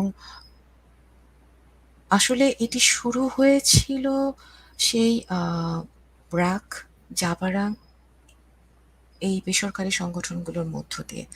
তবে বর্তমানে কারা সরাসরি সম্পৃক্ত আছেন এই বিষয়ে আমি ধারণা দিতে পারবো না, দুঃখিত। আমার যেহেতু এই গবেষণা আসলে পরবর্তীকালে আপডেট হয়নি এবং আমি দেশের বাইরে আছি, ফিল্ডে নেই, ফলে আমি ক্ষমা চাচ্ছি, এটি আমার জানা নেই, বলতে আহ পারবো না বর্তমানে আচ্ছা, আমি আমি সরাসরি নীতি হ্যাঁ নির্ধারণের জায়গায়। হ্যাঁ, এটা আমার হ্যাঁ, জানা নেই। আমি যারা শুনছেন তাদের কাছে একটু অনুরোধ করছি, আপনাদের মধ্যেও যদি কেউ জানা থাকেন, হ্যাঁ, প্লিজ, হ্যাঁ আমি যদি খুবই, হ্যাঁ হ্যাঁ, ইট আমাদের উইল মধ্যে হেল্প অনেকেই মি। আছেন আমাদের, হ্যাঁ কি থেকে ধরেন আমাদের পার্বত্য চট্টগ্রাম বা ঢাকা বা বাংলাদেশ এবং বাইরে যারা শুনছে তাদের মধ্যে থেকে যদি এক দুজন যদি জানা থাকে। আমি জানি যে ব্র্যাক করছে এখনো, আমার হ্যাঁ, হ্যাঁ, ওখানে ব্র্যাকের যারা কথা তো আছেন ওনাদের আগেই সাথে আমার বললাম। হ্যাঁ ওনাদের সাথে প্রথম আমার একটু প্রথম কন্টাক্ট যে আছে। প্রথম যে স্ট্যান্ডার্ডাইজেশনের জন্য যেটি প্রথম টেক্সট যেটি দরকার হুম, ইমপ্লিমেন্টেশনের জন্য, সেটি কিন্তু তাদের হাত ধরেই এসছে। মাল্টিলিঙ্গুয়াল এডুকেশন স্কুলগুলো যেগুলো পাইলট প্রোগ্রাম হিসেবে চলছিল হুম, সেগুলো। হুম, হুম। না আমি প্রথম দিকে শুরু করেছিলাম, হ্যাঁ কিছুদিন আমরা আমি একটু পর্যবেক্ষণ করেছিলাম কাছ থেকে। হুম, সেটি হুম, ওই গবেষণার সময় পর্যন্ত, যেটি 2013 সাল পর্যন্ত। পরবর্তীকালে এটি আমার গবেষণার আপডেটেড হয়নি, না দুঃখিত। ব্র্যাকে আমিও ছিলাম, তো তখন আমরা ওই এসআইএল কেও সাথে নিয়ে আমরা শুরু করেছিলাম অন্তত পক্ষে বাংলাদেশের কয়েকটা ভাষাকে আমরা স্ট্যান্ডার্ডাইজ করা, আপনি যেটা বলছেন আর কি, যাই হোক ওইটার একটা মানে পদ্ধতিগত ভাবে এবং কিভাবে শুরু করেছিলাম, কিন্তু এখন দেবপ্রিয় চাকমার কথা মনে আছে, সরি ইন্টারাপ্ট করলাম। হ্যাঁ না না ঠিক হ্যাঁ আছে। হ্যাঁ, তো এইভাবে মানে আমি যেটা বলছি আর কি যে ব্র্যাক একটা হিউজ অর্গানাইজেশন, সেটা ওনারা পারবেন। তো আমি ওইটাই বলছি ইনস্টিটিউশন আপনাদের, আমি যেটা বলতে চাচ্ছি বারবার যে হ্যাঁ আমাদের জনগণ বা আপা মার জনসাধারণের পাশাপাশি এই যে সংস্থান বা সংস্থা বা ইনস্টিটিউশনের যে এগিয়ে আসাটা কতটা মানে কি বলবো গুরুত্বপূর্ণ, আমি ওইটাই বোঝাতে চাচ্ছি। হ্যাঁ ওই টাইমে যে ব্র্যাক এজ এ এনজিও, ওইটার পাশাপাশি এই যে বাংলাদেশে যে আমি বললাম যে ঢাকা ইউনিভার্সিটি আছে, অনেক ইউনিভার্সিটি আছে, হ্যাঁ, হুম। তো ওইখান থেকেও তো এগিয়ে আসতে পারে। যাই হোক, ওইটা নিয়ে আমরা ডিসকাস আরেকটা প্রশ্ন নিচ্ছি। যদিও আপনার আমার সৌভাগ্যই বলতে হবে আজকে তো আমার অনেক প্রশ্ন আছে। যাই হোক, আমরা সবাই সবগুলো সবাই হয়তো উত্তর মনে পারবো না। করছেন যে আমি না, না, না, জাস্ট প্রশ্নের আলোচনা, ইটস নট এ একটা রেসপন্স অপিনিয়ন, দিতে অপিনিয়ন। পারবো। হ্যাঁ, হ্যাঁ। না, হ্যাঁ, না, আমরা যেহেতু নিশ্চয়ই, বিষয়টা নিশ্চয়ই। নিয়ে আমরা আলোচনা চলছে তো, আমরা ইটস এর মাই আগেও আমি প্লেজার। অনেকেই আমি আলাপ সম্মানিত করেছি। বোধ করছি। It's okay. আচ্ছা, আচ্ছা। তার মেইন থিমটা হলো ওইটাই যে আমরা ভাষা শিক্ষার ক্ষেত্রে যে ছোটবেলা থেকে যে আমরা শিখি, ওইটা হুম। যদি না হয়, হ্যাঁ? চাকমা ভাষার ক্ষেত্রে আপনি কিভাবে সচেতন করা যায় বা ওই ধরনের মানে আপনার যদি কোনো মানে মন্তব্য বা I don't know, মানে আপনার যদি এখানে কিছু এড করতে চান সামগ্রিকভাবে। মানে আ লিঙ্গুইস্টিক মানে লার্নিং উনার এর প্রশ্নের সূত্র ধরে নীলা চাকমার প্রশ্নের সূত্র ধরে হ্যাঁ, হ্যাঁ, সূত্র ধরে ওটা একটু আলাপ করবেন আরকি। কারণ আমরা আ যেহেতু ভাষা নিয়ে কাজ কারবার। কিংবা চাকমা পরিবারকে বের করে আনা যায় বা সচেতন করা যায়। ব্যাপারটা তো হলো যে অ্যাকনলেজমেন্ট বা স্বীকৃতি। দেখুন আমি আমি আ আমি আমি তিয়াশা চাকমা আমজনতা জাহাঙ্গীরনগর বিশ্ববিদ্যালয়ের বাংলায় পড়েছি। বাংলা বিভাগে পড়েছি। বাংলা ভাষা ও সাহিত্য নিয়ে পড়াশোনা করেছি। কিন্তু আমার গবেষণার বিষয় ছিল চাকমা ভাষা। এটি নির্বাচন না করলেও কিছু এসে যেত না। অন্য কোনো একটি গবেষণা প্রকল্প নিয়ে আমি ডিগ্রি শেষ করে ফেলতে পারতাম। কিন্তু কেন নিলাম? কারণ হলো আমি না করলে কে করবে? ঠিক এই কথাটাই এই সমস্ত পরিবারগুলোর মধ্যে পৌঁছতে হবে যে আপনি না করলে কে করবে? আপনার হয়ে কেউ করে দিবে না। আমি চাকমা বলে আমি দায়িত্ব বোধ করেছি যে আমি যেহেতু বিশ্ববিদ্যালয় পর্যন্ত পড়াশোনা করতে পারছি, তাহলে আমার উচিত আমার যতটুকু অর্জন ততটুকু এর সমাজকে দেওয়া, আমার সমাজকে দেওয়া, আমার জাতিকে দেওয়া। এটি আমার দায়িত্ব এবং কর্তব্যের মধ্যে পড়ে। এখন এটির তো এই বোধ পৌঁছতে হবে যে কেন করতে হবে, সমাজকে দিতে হবে, জাতিকে দিতে হবে। আর আরেকটি হলো যে কিভাবে বের করে নিয়ে আসবো বা মানে চাকমা ভাষা না শিখলেও হবে, চাকমা ভাষা না শিখলেও হবে বা আগ্রহ থাকলে শেখা যাবে। ব্যাপারটা হলো ঠিক আগ্রহও নয়। যখন ভাষা শিখবেন তখন তো ভাষার প্রতি একটি ফ্যাসিনেশন লাগে। আপনি একটু খেয়াল করে দেখবেন যে একদম যারা এখন কমপক্ষে ৫ থেকে ১০ বছর বয়সী বা ১৫ বছর বয়সী তারা খুব ছটফট করে হিন্দি বলে দিচ্ছে। হিন্দি কি তার কোনো কাজে লাগবে? ইন্ডিয়াতে তো ইংলিশ হলেই চলে। হিন্দি তো লাগবে না। তাহলে সে কেন শিখছে? তার কি দরকার? তাকে তো এই প্রশ্ন করা হচ্ছে না। সে কেন শিখছে হিন্দি? তাহলে সেই সেই বাচ্চাই যখন সেই কিশোরী যখন চাকমা সমাজে যাবে বা এরকম একটি সমাজে যাবে তখন সে চাকমায় কমিউনিকেট করতে পারবে না। তখন ব্যাপারটা যে তার জন্য লজ্জাজনক হতে পারে, দুঃখজনক, কিছু ক্ষেত্রে অপমানজনকও হতে পারে। এই বোধই যদি তার না হয় তাহলে তো তার আইডেন্টিটি ক্রাইসিস। সে তো নিজেকে চাকমা বলেই দাবি করতে পারবে না এবং সে তো তার সমস্ত অধিকারের জায়গা থেকে বঞ্চিত হওয়ার সম্ভাবনা আছে। রাষ্ট্রীয় অধিকার থেকে বলছি যে শান্তি চুক্তি বা এই ১৫০ বছর ধরে যে লড়াই করে যে সমস্ত কোটা বলেন বা অধিকার বলেন আজকে আমরা অর্জন করছি, এই অধিকার থেকেই তো তার বঞ্চিত হওয়ার সমূহ সম্ভাবনা আছে। এটি যদি উপলব্ধি করা না যায় তাহলে তো মুশকিল। এই জায়গাতেই আসলে সচেতনতার জায়গা বাড়াতে হবে যে এটুকু যদি আমরা না করি, অন্ততপক্ষে মৌখিক ভাষাটাই যদি আমরা চর্চা না করি, তাহলে তুমি কি দিয়ে প্রমাণ করবে যে তুমি চাকমা কিংবা তুমি মণিপুরী কিংবা তুমি ত্রিপুরা? কি দিয়ে প্রমাণ করবে?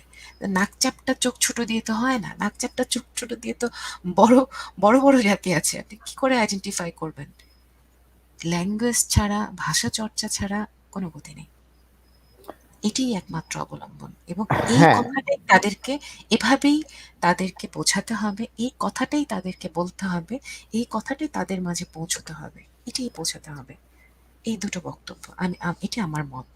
কিন্তু হ্যাঁ, না, আমি ওটার সাথে আমি একটু যোগ করতে চাই। সেটা হলো আমার অভিজ্ঞতা থেকে আরকি, যেহেতু আপনি প্রসঙ্গটা নিয়ে আসছেন।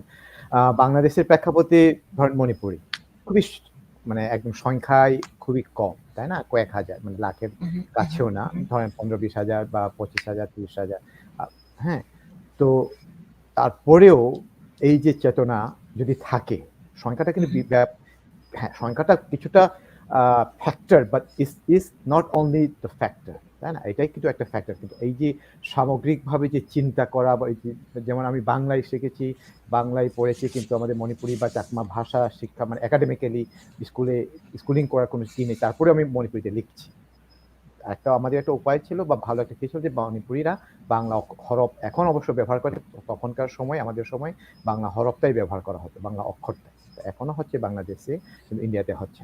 তো সেক্ষেত্রে আমাদের অন্ততপক্ষে যারা চাই বা ওই যে চেতনাটা, যে আপনার আইডেন্টিটি, আমি মানে দেশে বলতে আমি গ্রামে থাকতে আমার এত চিন্তা ছিল, কিন্তু ঢাকায় আসার পরে হঠাৎ করে আমার আরো বেশি খারাপ হয়ে গেল। আমার ওই যে আপনার যে তখন আমার বাংলা যদি আমি লেখাপড়া শিখি, আমি মণিপুরিতে লেখা শুরু করছি, এখনো লিখছি, ঠিক আছে? ওই চেতনাটা কেন আসবে, ঠিক আছে? তো ওইটার পিছনের কারণগুলো আমাদেরকে জানতে হবে, বা ওই যে চর্চা বা হিন্দি চর্চা হচ্ছে কেন, বা হিন্দি কথা বলছে কেন। কারণ আপনি 24 ঘন্টার মধ্যে বা এই 7-8 ঘন্টার মধ্যে যদি আপনি 2-3 ঘন্টা যে আপনি বিনোদনের যে সময়টা পাচ্ছেন, ওইটাকে যদি হিন্দি মাধ্যমটাকে দেখেন, আপনি এইদিকে স্কুলে গিয়ে বা আশেপাশে সবার সাথে বাংলা বলছেন, আর টিভি স্ক্রিনে দেখছেন হিন্দি, তারপরে আবার ছেলে মেয়ে সবাই আবার স্কুলে যাচ্ছে, ওরাও এসে বাংলা বলছে, সবকিছু মিলে একটা হজবরল অবস্থা। হ্যাঁ, কিন্তু আমি একটু বলতে চাই, সেটা হলো যে আমরাও যদি বিনোদনের মাধ্যম বা আমাদের এই যে আমার এই উদ্যোগটার পেছনে কারণটা ওইটা, আমরা টিভি স্ক্রিন বা কম্পিউটার স্ক্রিন বা আমাদের মোবাইল স্ক্রিনে যেন আমাদের কথাগুলো যেন কিছুটা না হোক চলে আসো। আমি জানি সবাই দেখবে না, কিন্তু কিছু কয়েকজন তো আছে, ওনারা 10 জন দিয়ে যদি 100 জনকে করানো যায়, যাই হোক, ওইটা আসতে হবে, আনতে হবে।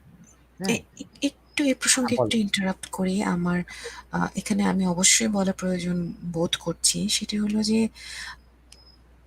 আমি ব্যক্তিগতভাবে আমার জাতির প্রতি আমি অবদান রাখতে কেন আগ্রহী হলাম, কারণ আমার পিতা, আমার বাবা, তাকে যদি আমি না দেখতাম, তার কাজ যদি আমি না দেখতাম, তার মমতা, তার দরদ, তিনি যেভাবে শ্রম দিয়েছেন, তিনি খুব অল্প অবদান দিয়েছেন, কিন্তু তার পেছনে যে পরিশ্রম তিনি করেছেন, এটি যদি আমি নিজ চোখে না দেখতাম, তাহলে কিন্তু আমাকে বোঝানো মুশকিল হয়ে যেত যে আমি কেন আমার সমাজের জন্য অবদান রাখবো। আমি যখন দেখেছি যে আমার বাবা মাইলের পর মাইল ধরে একদম গভীরে গিয়ে একজন লুরির সাথে দেখা করে আসছেন, তখন আমার প্রশ্ন জেগেছে যে কে এই লুরি, এবং সেই লুরির প্রবন্ধ যখন প্রকাশিত হচ্ছে, তখন এই প্রবন্ধটি তখন এই পুরো বিষয়টি আমার কাছে তখন একটি নতুন আগ্রহের জগৎ বলে আমার মনে হচ্ছে। তো এই আগ্রহ কেন পরবর্তী প্রজন্মের তৈরি হচ্ছে না, তার কারণটা কি? তাহলে বলুন যে এই 150 বছরে আমরা যা অর্জন করেছি, তাকে দেখতে পাচ্ছে না। না, ওইটা ঠিকই আছে, কিন্তু ওইটার পাশাপাশি আমাদের মাধ্যমগুলো একটু চেঞ্জ করতে হবে। আপনি বাবার কাছে গেছেন, আপনার বাবা খুব কাছে ছিলেন, কিন্তু যাদের বাবা বা যাদের আমরা যে রোল মডেল বলি, রোল মডেল বা আমরা বলি যে লোকাল, স্থানীয় যে লোকাল রোল মডেল, আমরা তো আগে হ্যাঁ দেখতাম না, কিন্তু এখন হলো টিভি, মোবাইল আর হলো ট্যাবলেট, ঠিক আছে? যাই হোক, আগেও ছিলেন, আগে আমরা রেডিও শুনতাম। সবই হচ্ছে, হ্যাঁ, সবই সবই হচ্ছে, হচ্ছে। সবই হ্যাঁ, তো হচ্ছে। না আমি এখানে এখানে আমার বাবা না, কেবলই না, একজন একটা স্যাম্পল, একটা হ্যাঁ, একটা একটা স্যাম্পল মাত্র। একজন হ্যাঁ, হ্যাঁ, মানে যেকোনো একটা অবলম্বন আপনার থাকতে হবে। Right, right. অবলম্বন তো না থাকলে হবে না। না, আমি ওইটাকে এবং জোর দিতে চাচ্ছি। হ্যাঁ, হ্যাঁ, ওইটাকে জোর হ্যাঁ। দিতে, কিন্তু ওইটার পাশাপাশি আমাদের যেটা দরকার, আমি যেটা মনে করি যে আপনার যে রেডিও প্রোগ্রাম, কথার কথা বলছি, রেডিওটা আগে জানি না এখন কেমন হতো।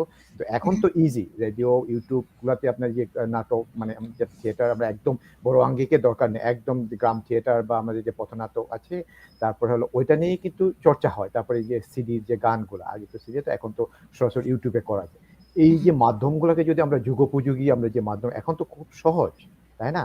এখন রোল মডেল বলি বা চর্চার বলি বা এই যে ইনফ্লুয়েন্সের মাধ্যম কিন্তু এখন অনেক। তো ওইটাকে যদি ঠিকমতো করে যদি কাজে লাগায়, আমার মনে হয় যে মেনিলার যে প্রশ্ন বা আপনার যে চিন্তাধারা, ওইটাকে মিলিয়ে আমি যদি একটু অ্যাড করে আর কি, আমার কোনো এটা কি না মতামত না, আমি জাস্ট অ্যাড করছি যে মানে আমাদের নিশ্চয়ই, নিজেদেরকে নিশ্চয়ই। কি করার পাশে যারা এই লাইনে আছেন, বিশেষ করে বিনোদন বলেন বা এন্টারটেইনমেন্ট বলেন, বা যারা একটু খুব ভালো করে কথা বলতে পারেন, ঠিক আছে, ওনারা যদি জাস্ট আমাদের যে এই উৎসের কিন্তু কমতি নেই। হ্যাঁ, এই তো উৎসের ওই কিন্তু কমতি নেই। সেটাই। অসংখ্য খুঁজে পাবেন। কিন্তু সমস্যাটা কোথায়? থেকেও হুম, কেন সেটা কেন প্রাধান্য পাচ্ছে না? কেন? হুম, হুম। কেন হিন্দি সিনেমাটা দেখছে? কেন চাকমা নাটকটা জানতে চাচ্ছে না? কেন? দেবংসী আদো হালাসাবা, এই নাটক তো সরাসরি আমি দেখেছি মঞ্চে গিয়ে। কেন আজকের লোক, পরবর্তী যে প্রজন্ম, কেন তারা চিন্তা করতে পারে না যে তারা এই নাটকগুলো দেখবে? কেন আজকে ঢাকায় একটি নাটক মঞ্চস্থ হলে আপনাকে এরকম করে খুঁজে বের করে আনতে হয়? আপনি আর কত সমস্ত কিছু অ্যাভেলেবল করে দিবেন? কাজেই সংকটটা আসলে অ্যাওয়ারনেসের জায়গায়। ব্যক্তিগত যেই অস্তিত্ব সংকট, যে স্বাধীনতার অব্যবহৃত পরেই তৈরি হয়েছিল, সেটি ২১ শতকে এসে না থাকায় এবং অনেক বেশি বৈষয়িক হয়ে যাওয়ায় এই সচেতনতার জায়গাটা ম্রিয়মাণ হয়ে গেছে। যে জায়গায় আসলে হাত দিতে হবে, আমাদেরকে অবশ্যই জোর দিতে হবে যে আমাদের আইডেন্টিটির জায়গায় আমাদের এই এই ল্যাঙ্গুয়েজ এবং আমাদের লিটারেচার। না এই প্রসঙ্গে ল্যাঙ্গুয়েজ লিটারেচারের রিফ্লেকশন হচ্ছে আপনার সঙ্গীত হ্যাঁ, এবং আপনি যে মাধ্যমগুলো বলছেন। তো রাইট। আপনার এই জায়গায় জোর না দিলে আপনার ওই সমস্ত যেগুলো আউটপুট এন্টারটেইনমেন্টের জায়গায়, এগুলো পাওয়াটা মুশকিল হয়ে যাবে। না ওইটাই আমি বলছি, মানে ওইটাকে আপনি যে অ্যাওয়ারনেস বলেন বা আপনার ওনাদেরকে যে হুম, হুম, হুম। সচেতনতা বা যে মননের পরিবর্তন বা চেতনার যে পরিবর্তন বা আমরা যে ডিকলোনাইজিং এর কথা বলছি, ওইটার জন্য এটাও তো একটা মাধ্যম। ঠিক আছে? আমি হুম, যেমন হুম, আমি হুম, হুম, হুম। কানাডার মডেলে থেকে আমি এটা কাজ করতে পারছি। আপনি আপনাদের কিতে আপনি জাপানে থেকে কাজ করতে পারছেন। Why not from the CSA? এখন তো এটা হবে না কেন? তো এখানে যেমন আমাদের মন্ট্রিল বা আমাদের নর্থ আমেরিকা, কানাডা বা আমেরিকার যে ইন্ডিজিনাস যে কমিউনিটি আছে, ফার্স্ট নেশন বলে এখানে, বা ইন্ডিয়ান বলেন, রেড ইন্ডিয়ানও বলেন। তো ওনাদের অভিজ্ঞতা থেকে কারণ বিবিসি তো আমি প্রায় শুনি, তো এখানকার লোকাল টিভি বা লোকাল রেডিও যেটা হয় গাড়ি চালাইতে চালাইতে বা গাড়ি যেতে যেতে সবসময় শুনি, যেটা একটা ঘন্টার পর ঘন্টা ওদের নিজেদেরও চ্যানেল আছে। তো ওইখানে যেটা হয় তাদের নিজেদের, ওরাও কিন্তু অনেকটা লস্ট আইডেন্টিটির মতো হয়ে গেছিল, বাট হুম। হ্যাঁ, এখানে অনেকটা চাপানোর ব্যাপার আছে, হেজিমনির ব্যাপার আছে। তো বাংলাদেশেও হয়তো একই কনসেপ্ট বা একই ধরনের কি না, কিন্তু এই যে কি বলবে যে বিল্ড আপ করা, নিজেদেরকে নিজেদের মতো করে তোলা, ঠিক আছে? নিজেদেরকে মানে আমি আমার শরীরটাকে, আমি আমার মনটাকে, আমি আমার আইডেন্টিটিটাকে, আমি আমার শরীর বলতে বডি বলতে আমি পুরো চাকমা কমিউনিটিকে বলছি, আমি মণিপুরি কমিউনিটিকে বলছি। Body community itself is a body, ঠিক আছে? তাহলে কনসাসনেসটা কোথা থেকে আসে? আমাদের ইন্টেলেকচুয়াল দিক থেকে আসে, তাই না? তো ইন্টেলেকচুয়ালদের ভয়েসগুলো যদি আমরা পৌঁছাতে না পারি থ্রু দ্য মিডিয়াম তো অনেক আছে, অস্ত্র বা টুলস তো আমাদের কি অভাব নেই। এই টুলস গুলাকে যদি কাজে লাগিয়ে যদি আমরা ঠিক মতো যদি কি আনতে পারি, তাহলেই কিন্তু এটা সম্ভব। তো টুলস গুলা ইউজ করার জন্য হ্যাঁ কিছু প্রায়োগিক জ্ঞান লাগে, আমরা যেটা বলি প্র্যাকটিক্যাল নলেজ বা স্কিল। তো ওইগুলা ওরিয়েন্টেশন একটু দিলেই হয়ে যায়। হ্যাঁ, তো এই যে সামগ্রিক বিষয়গুলা আমাদের কিন্তু দরকার। আচ্ছা, মেনলার চাকমার একটা কি আসছে, আমি জানি না কি লিখছে। ওকে, আমি আচ্ছা, ওকে। তো যাই হোক, উনি জাস্ট কমেন্ট করেছেন। কমেন্ট করেছেন, হ্যাঁ, ধন্যবাদ। আচ্ছা। তো অনেক অনেক ধন্যবাদ। আচ্ছা, আমি আবারও ক্ষমা চেয়ে নিচ্ছি সবাইকে, কারণ আমাদের সময়টা খুব বেশিও আমরা যেতে চাচ্ছি। আমরা ১ ঘন্টা ৩০ মিনিটের কথা বলছিলাম তিয়াশা চাকমাকে। তো আমি জানি না ১ ঘন্টা ৩০ এর মধ্যে শেষ করবো কিনা। আমরা চেষ্টা করব 130 বা 145 এর মধ্যে। তো আরেকটা এখানে কোয়েশ্চেন আকারে হোক বা মন্তব্য আকারে হোক কিছু প্রশ্ন চলে আসছে, এবং আমাকে কয়েকজন করেছেন যে চাকমাদের এই যে বাংলাদেশ, ইন্ডিয়া বা বার্মাতে কিছু আছে বা তুলনামূলকভাবে বাংলাদেশে তো সংখ্যাই বেশি। কিন্তু আপনি যদিও আপনার রিসার্চের বা ক্ষেত্রে হয়তো ইন্ডিয়ার থেকে অংশ বা ওইখান থেকে ওইটা নেওয়া হয়নি। হ্যাঁ, ইন্ডিয়া চর্চাটা ছিল না। কিরকম? হ্যাঁ, ছিল না। কিন্তু আপনি এমনি অবজারভেশন, কারণ আপনি কিছু হ্যাঁ, অনলাইনে হয়তো দেখেন তো। হ্যাঁ, তো তো কিছুটা এখানে ধারণা আছে। হ্যাঁ, তো এই ধারণা থেকে আপনি কি বলবেন যে কোন পর্যায়ে ইন্ডিয়ার সাথে যদি আপনার যদি কি হচ্ছে, এখানে কি ভালো চর্চা হচ্ছে নাকি না ওইখানে ভালো চর্চা হচ্ছে, বা আমাদের কম্বিনেশনটা কতটুকু হচ্ছে, বা এই যে আমাদের মণিপুরে যেরকম আমাদের যে কি বলি ইন্টারন্যাশনাল ঠিক না বলি, আমরা যে পলিটিক্যাল বাউন্ডারির বাইরেও যে গোষ্ঠীগত বলি বা যে ভাষিক গোষ্ঠীর মধ্যে যে এক ধরনের চর্চা বা মানে কালচারাল এক্সচেঞ্জ বা ভাষার যে এক্সচেঞ্জ বা সাহিত্যের এক্সচেঞ্জ, ওইটা জি, নিয়ে যদি কিছু বলেন। কালচারাল এক্সচেঞ্জ খুবই জরুরি, প্রথমত। দ্বিতীয়ত, চাকমা ভাষার ক্ষেত্রে আমার যতদূর ধারণা আছে, ভারতে যেমন আন্তর্জাতিক সেমিনার হয়, বাংলাদেশেও চেষ্টা করা হচ্ছে আন্তর্জাতিক সেমিনার সম্মেলন করার, যেমন খাগড়াছড়িতে হয়েছিল পার্বত্য চট্টগ্রাম কবি ও কবিতা শিরোনামে, রাঙামাটিতেও হয়েছে। এই ধরনের যে উদ্যোগগুলো দুই দেশেই হচ্ছে, পার্বত্য চট্টগ্রাম বাংলাদেশে যেমন হচ্ছে, ভারতেও হচ্ছে। আমি তুলনা করতে যাব না, এক্ষেত্রে আমি একটু কৌশলী বক্তব্য দেব। সেটি হলো যে দেখুন, 47-এ বাংলা ভাগ হয়ে গেল, ভারতে চলে গেল, পাকিস্তানে চলে আসলো। তারপর তো স্বাধীনতায় 71-এ বাংলাদেশ নিজেই একটি আলাদা রাষ্ট্র হয়ে গেল। এখন যখন বাংলাদেশ এবং ভারতের পশ্চিমবঙ্গের কবি সাহিত্যিকবৃন্দ বা গবেষকবৃন্দ যখন একজোট হন, তখনও কিন্তু অত্যন্ত দুঃখজনক হলেও সত্য, সেখানে তারাই আসলে বেশি আহ, শব্দ আমি খুব সতর্ক হয়েই ব্যবহার করছি, সেখানে তারা আসলে তাদের সংখ্যাধিক্য বেশি থাকে এবং তাদের যে ভূমিকা সেটি বেশি নজর কাড়ে। এখন তাহলে যখন জোট তৈরি হয়, জোটে সম অবদান জরুরি। এখন ভারতের চাকমা সমাজের সাথে বাংলাদেশের চাকমা সমাজ যদি একত্রে কাজ করে, তখন সে একত্রে কাজ করতে গেলে এটা অবশ্যই মাথায় রাখতে হবে যে জোট করতে গেলে বাংলাদেশের যে গত ১৫০ বছরে যে অর্জন হয়েছে এবং যে একটি খুব শক্ত ভিত্তি তৈরি হয়েছে, সেটি মলিন হয়ে যাবে কিনা এটা চিন্তা করতে হবে। অর্থাৎ আপনাকে জোট করতে হবে দুই দিকের কথা চিন্তা করে। আমি জানি না মণিপুরীদের ক্ষেত্রে কেমন, কিন্তু আমার ব্যক্তিগত মত হলো যে জোটের চেয়ে নিজের জায়গায় দাঁড়িয়ে কথা বলাটাই অনেক বেশি আসলে শক্ত ভূমিকা রাখতে পারে। কারণ আপনার রাষ্ট্র, আমার রাষ্ট্র বাংলাদেশ, আমার রাষ্ট্র ভারত নয়। আমার বক্তব্য পৌঁছতে হবে বাংলাদেশ রাষ্ট্রের কাছে। আমি ভারতের রাষ্ট্রের কাছে আমার বক্তব্য পৌঁছতে যাব না। প্রথমেই আমার বক্তব্য পেশ করার আগে আমি আগে এটাই আমি ডিটারমেন্ড যে আমি বাংলাদেশের নাগরিক। ফলে আমার আইডেন্টিটি এখান থেকেই শুরু। আমি কেবল একটি সহযোগিতার হাত নিয়ে আসতে পারি বাংলাদেশের বাইরে অন্য কোনো সোসাইটিকে এখানে ইনক্লুড করে। কিন্তু আমার ব্যক্তিগত মত হলো যে ১৫০ বছরে যখন এতদূর আসতে পেরেছি, বাকিটাও পারবো নিশ্চয়ই। তবে অবশ্যই স্বাগত জানানো উচিত, অবশ্যই কালচারাল এক্সচেঞ্জ হওয়া উচিত। যখন পার্বত্য চট্টগ্রামে এই ধরনের সম্মেলন হবে, আন্তর্জাতিক করা উচিত, আন্তর্জাতিক অংশগ্রহণ নিশ্চিত করা উচিত আমি মনে করি। না, অবশ্যই সেটা অবশ্যই, কারণ আমরা বাংলাদেশের পরিপ্রেক্ষিতেই আমাদের চিন্তা করতে হবে, কারণ ভারতেই, বাংলাদেশ বাংলাদেশে, ওইটাতে কোনো দ্বিমত নেই।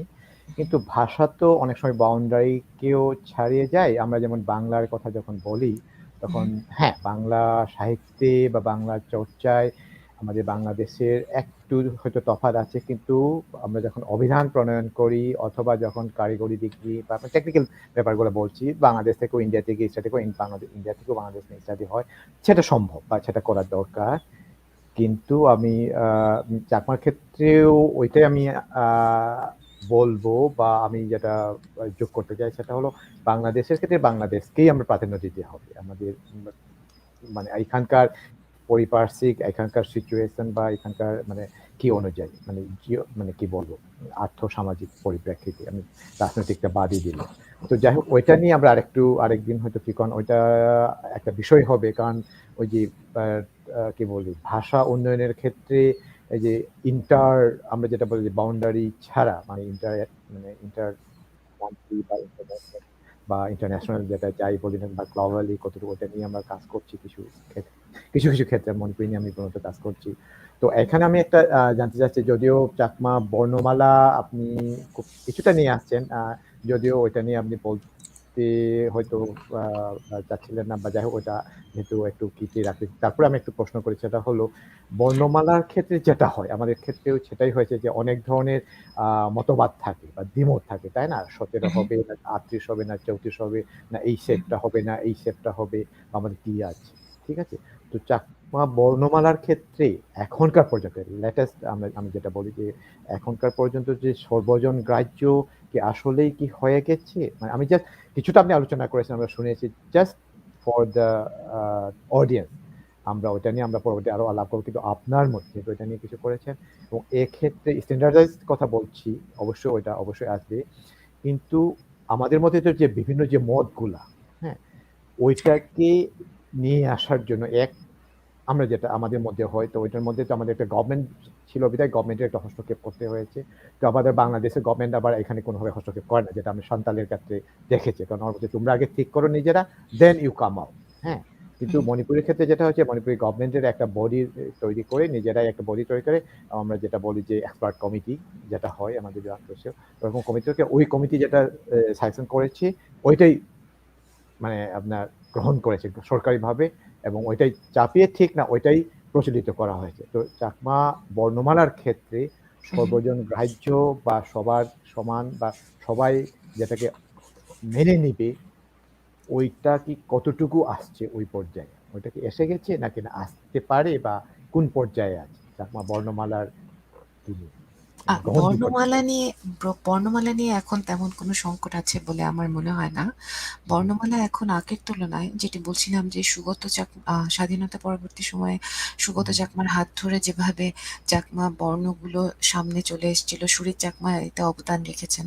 পরবর্তীকালে যখন এগুলো নানাভাবে, যেমন আমি আমার পাওয়ার পয়েন্টে নাম উল্লেখ করেছি, প্রিয়দর্শী খিসা বা চিরকুমার চিরজ্যোতি মঙ্গল কুমার চাকমা, চিরজ্যোতি চাকমা, যাদের কথা বলছি, এরা এরা সকলেই তাদের মতগুলো মানে আমাদের যেমন মাঝে কোথায় হবে, একটি মানে আকারান্ত, যেহেতু তাহলে আকারান্ত তুলে দেওয়ার জন্য কোথায় দিবে, এই যে এই ধরনের মতগুলো, এরা এরা সবাই যার যার মন্তব্য তারা প্রকাশ করেছিলেন। সেই সময় এটি জরুরি ছিল, কিন্তু 21 শতকে ঢুকে সেই সংকটটি আসলে নেই তেমন একটা। যেখানে আমার সফটওয়্যারে ফন্ট তৈরি হয়ে যাচ্ছে এবং যেখানে আমার টেক্সট পাবলিশ হয়ে যাচ্ছে আমার সরকারি তরফ থেকে, বা বিভিন্ন পাইলট প্রোগ্রামগুলো যখন চলছে, তখন আসলে এটি মান্যায়নের বা স্ট্যান্ডার্ডাইজেশনের অনেকটা বড় ধাপে চলে গেছে। আপনারা এখনই দেখতে পাচ্ছেন যে কৃষ্ণ চাকমা, উনি আমার খুবই ঘনিষ্ঠ জননী, চাকমা ফন্টটি এখানে লিখে দিয়েছেন, দেখতে পাচ্ছেন আপনারা, আমি জানি না উঠছে কিনা, কিন্তু আমি দেখতে পাচ্ছি এখানে লিখছেন এখন। হ্যাঁ, যেহেতু এই ধরনের একটি চর্চা ইতোমধ্যে হচ্ছে, তো আসলে এখানে প্রসঙ্গ অ্যাকসেপ্টেন্স না, প্রসঙ্গ হচ্ছে ব্যবহার, যে আসলে ব্যবহারটা করব কোথায়, এই এই ব্যবহার কোথায়, কখন করব, কেন করব, কতটুকু পরিমাণ করব, এই বিষয়টার উপরেই নির্ভর করবে যে আপনার স্ট্যান্ডার্ডাইজেশন আসলে এই পথে যাচ্ছে কিনা।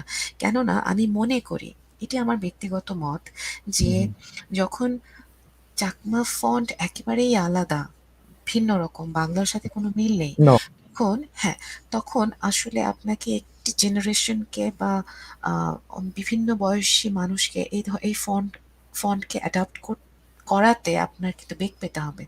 তো সংকটটা ওই জায়গাতেই, ফন্ট নিয়ে কোনো সমস্যা নেই। একটা প্রশ্ন হয়তো তৈরি হতে পারে, যে একটা জরিপ করা যেতে পারে যে আসলে এখনো কি, এখন তো কম্পিউটারাইজ ফন্ট হয়ে গেছে অলমোস্ট, একটা কিছু মডিফিকেশন হয়তো প্রয়োজন, বাট মোটামুটি একটা আমরা দাঁড় করাতে পেরেছে। তো এটুকুই তারা গ্রহণ করবে কিনা, নাকি তারা এটা রিপ্লেসমেন্ট হিসেবে কেউ বাংলা করতে চায় কিনা, যেখানে প্রত্যন্ত অঞ্চলে আপনার শেখাতে অসুবিধা হচ্ছে, ইমপ্লিমেন্টেশনে ফলপ্রসূ হচ্ছে না, সেই একটা জরিপ চালানো যেতে পারে। তখন হয়তো এই প্রশ্ন আসতে পারে যে লিপি কি করা হবে, কিন্তু লিপি আসলে এতদূর চলে আসার পর আমার মনে হয় না আসলে বাংলায় ফিরে যাওয়াটা, বাংলা ফন্ট গ্রহণ করাটা আসলে কোনো গুরুত্বপূর্ণ পদক্ষেপ হতে পারে বা কোনো প্রসঙ্গ হতে পারে, কিন্তু সেটা একটা কেবলই নিশ্চিত হওয়ার জন্য একটা জরিপ হতে পারে। যাই হোক, তাহলে মূলটা হলো ব্যবহারের, মানে মানে আপনার টেকনিক্যালি এবং theoretically there is no problem, ঠিক আছে। সমস্যাটা হচ্ছে কিছু মডিফিকেশন কিছু হয়তো আছে, প্রয়োজন হ্যাঁ, হতে পারে, ওইটা কিন্তু তো আমরা ওইটা মোটামুটি একটা অ্যালফাবেট, আমরা স্ট্রাকচার এসব আমরা হ্যাঁ, কিন্তু হ্যাঁ, পেয়ে ওইটা গেছি। হয় আমাদের বাংলা ক্ষেত্রেও হ্যাঁ, এখন 1000 বছর ধরে হচ্ছে বা কয়েক শত বছর হ্যাঁ, ধরে হচ্ছে। এগুলো তারপরে হবে। আমাদের মণিপুরি হ্যাঁ, স্ক্রিপ্টটাও হচ্ছে আস্তে, আস্তে করে তো চাকমা লিপিটাও হচ্ছে। কিন্তু মেইন যে ব্যবহারের হ্যাঁ, প্রসঙ্গটা যখন আসছে, আমি ওইটাই লাস্ট কোয়েশ্চেন হবে আমার বা আচ্ছা, শেষ হ্যাঁ, মন্তব্য হবে। যদি কোনো প্রশ্ন যদি আমাদের অডিয়েন্স থেকে যদি চলে আসে সেটা আলাদা। কিন্তু আমি যেটা জানতে চাচ্ছি বা আমরা যেটা আলোচনা করতে চাই সেটা হলো ভাষার ব্যবহার বা এই যে শিফট আমরা যেটা যে বাংলা বা আমরা সবাই অভ্যস্ত।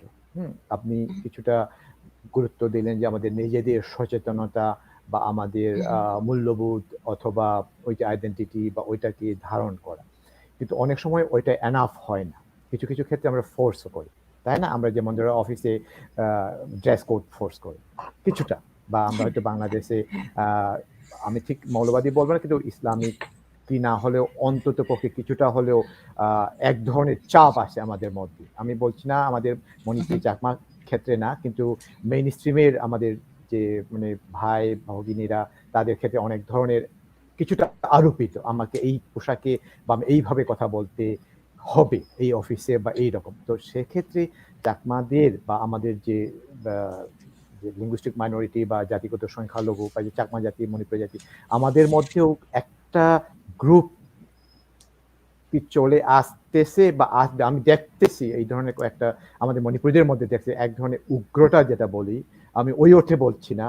কিন্তু আমাদের মধ্যে এক ধরনের মানে মনে প্রাণে চাচ্ছে যে আমার এইটা করতে হবে। যে আমাদের মধ্যে বা মণিপুরীদের মধ্যে মণিপুরি ভাষাকে শিখতে হবে। না শিখলে কিন্তু তোমার এই বিপদ।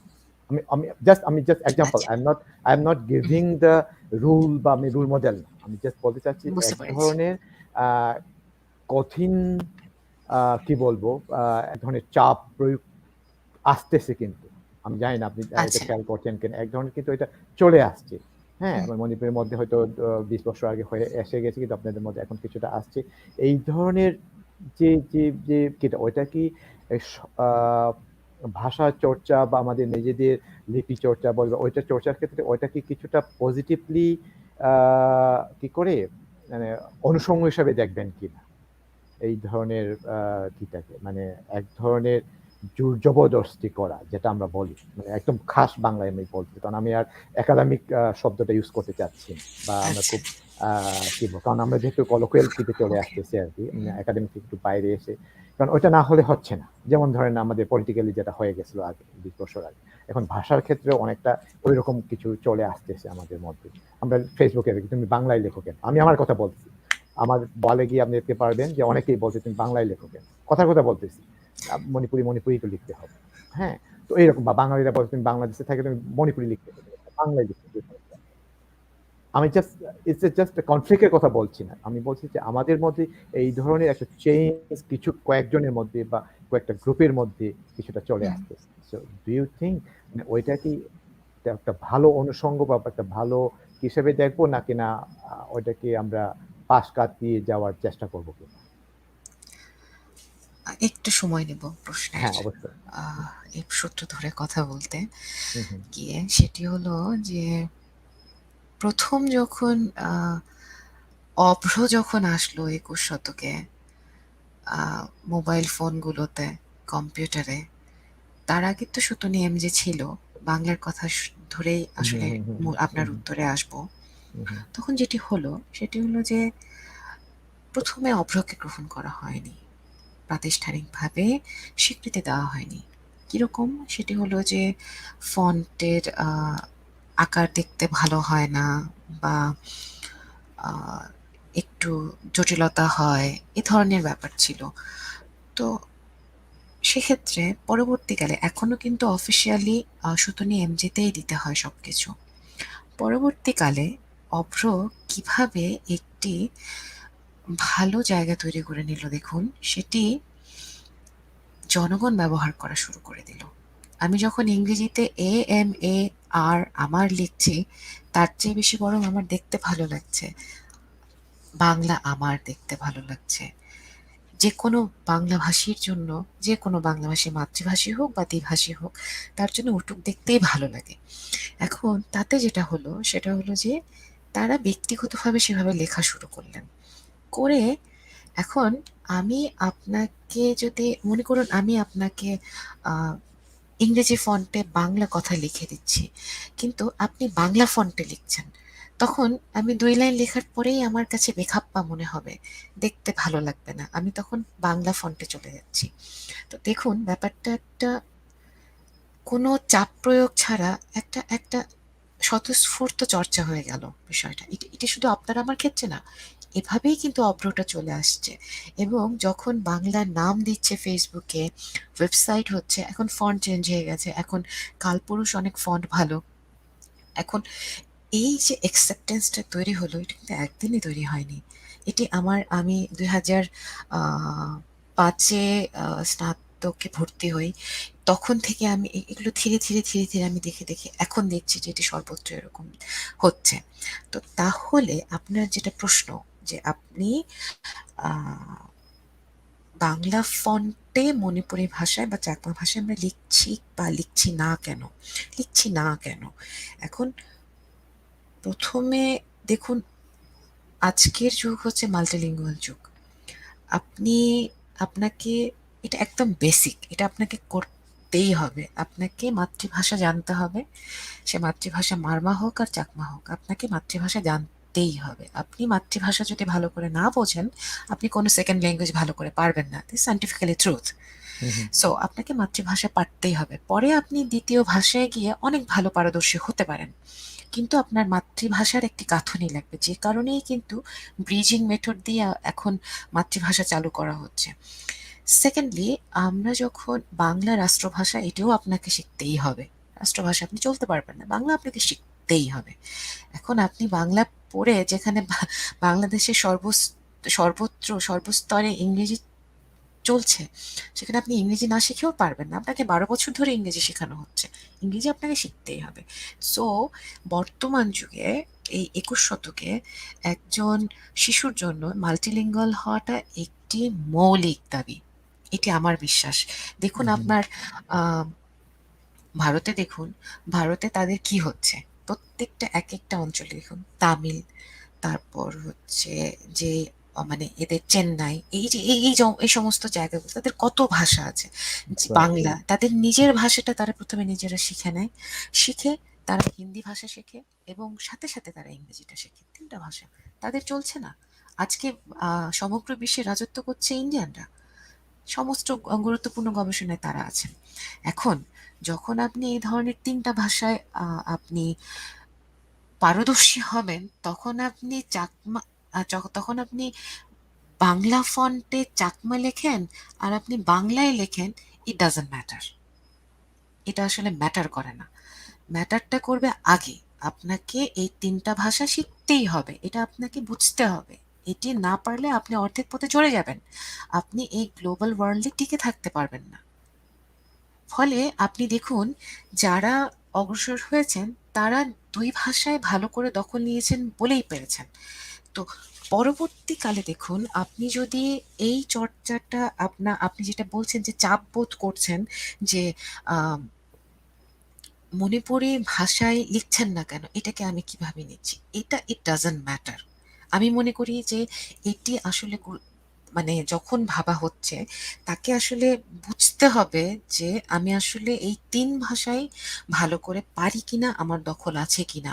অন্ততপক্ষে গড়পড়তা যে কমিউনিকেশন বা যোগাযোগ, সেটি করার মতো যে একটা ন্যূনতম একটা মান, সেটি আমার আছে কিনা। সেটি যদি থাকে, ইট ডাজন্ট ম্যাটার যে আমি চাকমা বর্ণে লিখছি, চাকমা ভাষায় লিখছি, এটি ম্যাটার করে না তখন এই কমিউনিকেশনের জায়গায়।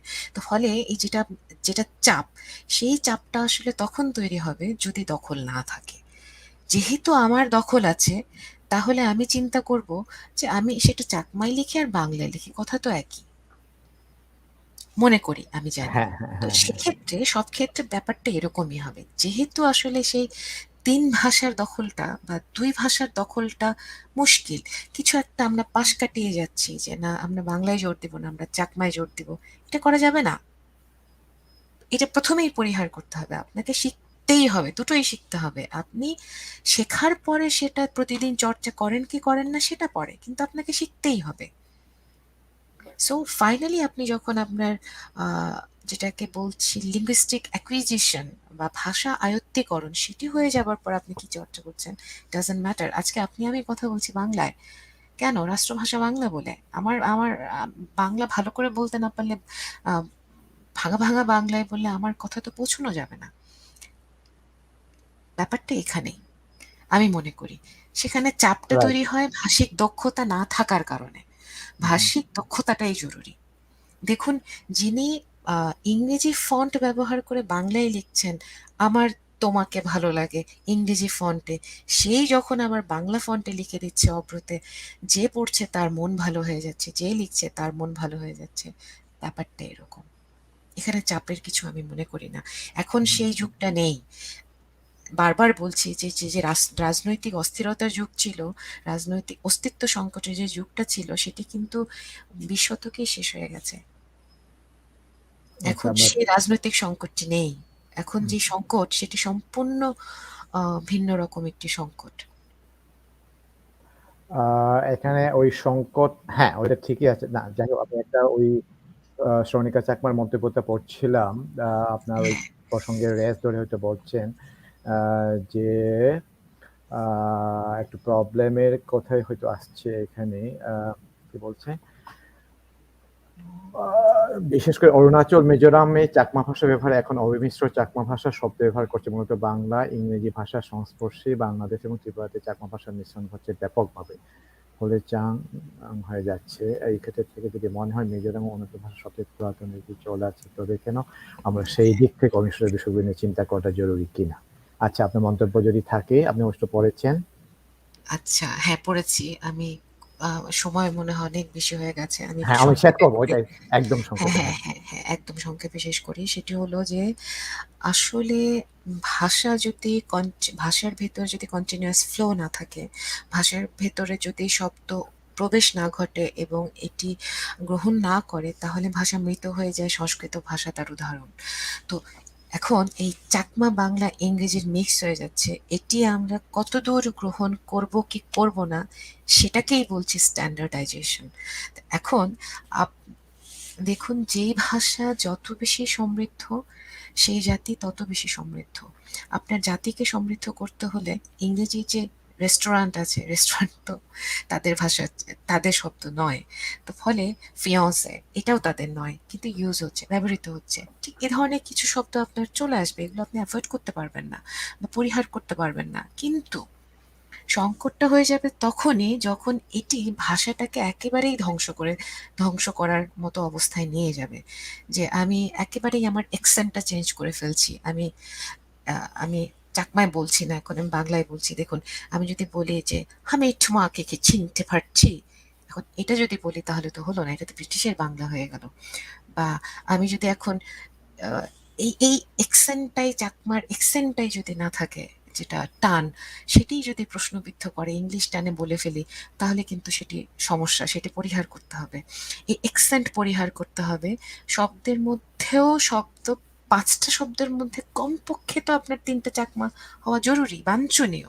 দুটো আপনার ঋণকৃত শব্দ হতে পারে, কৃতঋণ হতে পারে, সেখানে কোডিং হয়, কোড শিফটিং হয়, কোড সুইচিং হয়, হতে পারে। কিন্তু আপনার মিনিমাম যেটা, সেটুকু তো লাগবে। এবং সেটুকুর জন্য আপনার শব্দ ভান্ডার, যেটা আমি শুরুতে বলেছিলাম আপনাকে, আমাদের খোঁজ করতে হবে সেই প্রাচীন নিদর্শনগুলোতে, যেগুলো সম্পর্কে এখনো কোনো নিবিড় অনুসন্ধান হয়েছে বলে আমার জানা নেই। হয়ে থাকতে পারে হয়তো।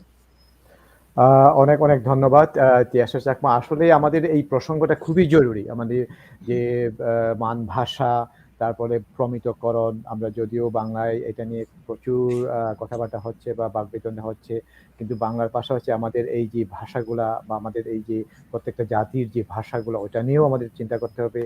এবং আমি বিশ্বাস করি এই নিজেদের ভাষা কিন্তু নিজেদেরকেই চিন্তা করতে হবে। আপনি যেটা বলছেন ওটা আসলেই ঠিক, যে আমার ভাষা আমাকেই তো রক্ষা করতে হবে। আমার পরিবার যেভাবে আমি রক্ষা করি, তাই না, আমার নিজের পরিবারটা আমাকেই তো রক্ষা করি, সেটা যেভাবে হোক, ঋণ নিয়ে হোক অথবা মানে 10 ঘন্টা জায়গায় 20 ঘন্টা কাজ করে হোক, হ্যাঁ, তার নিজের পরিবার বা নিজের ফ্যামিলিকে যেভাবে উন্নয়ন করতে গিয়ে যেভাবে পরিশ্রম করতে হয়, ঠিক তেমনি আমার ভাষা, আমার জাতিকে যদি উন্নয়ন করতে হলে আমাদেরকেই নিজেদেরকেই কাজ করতে হবে, এটার কোনো কি নেই। তো আমি আর অন্য প্রসঙ্গে আর যাচ্ছি না, অনেক অনেক ধন্যবাদ।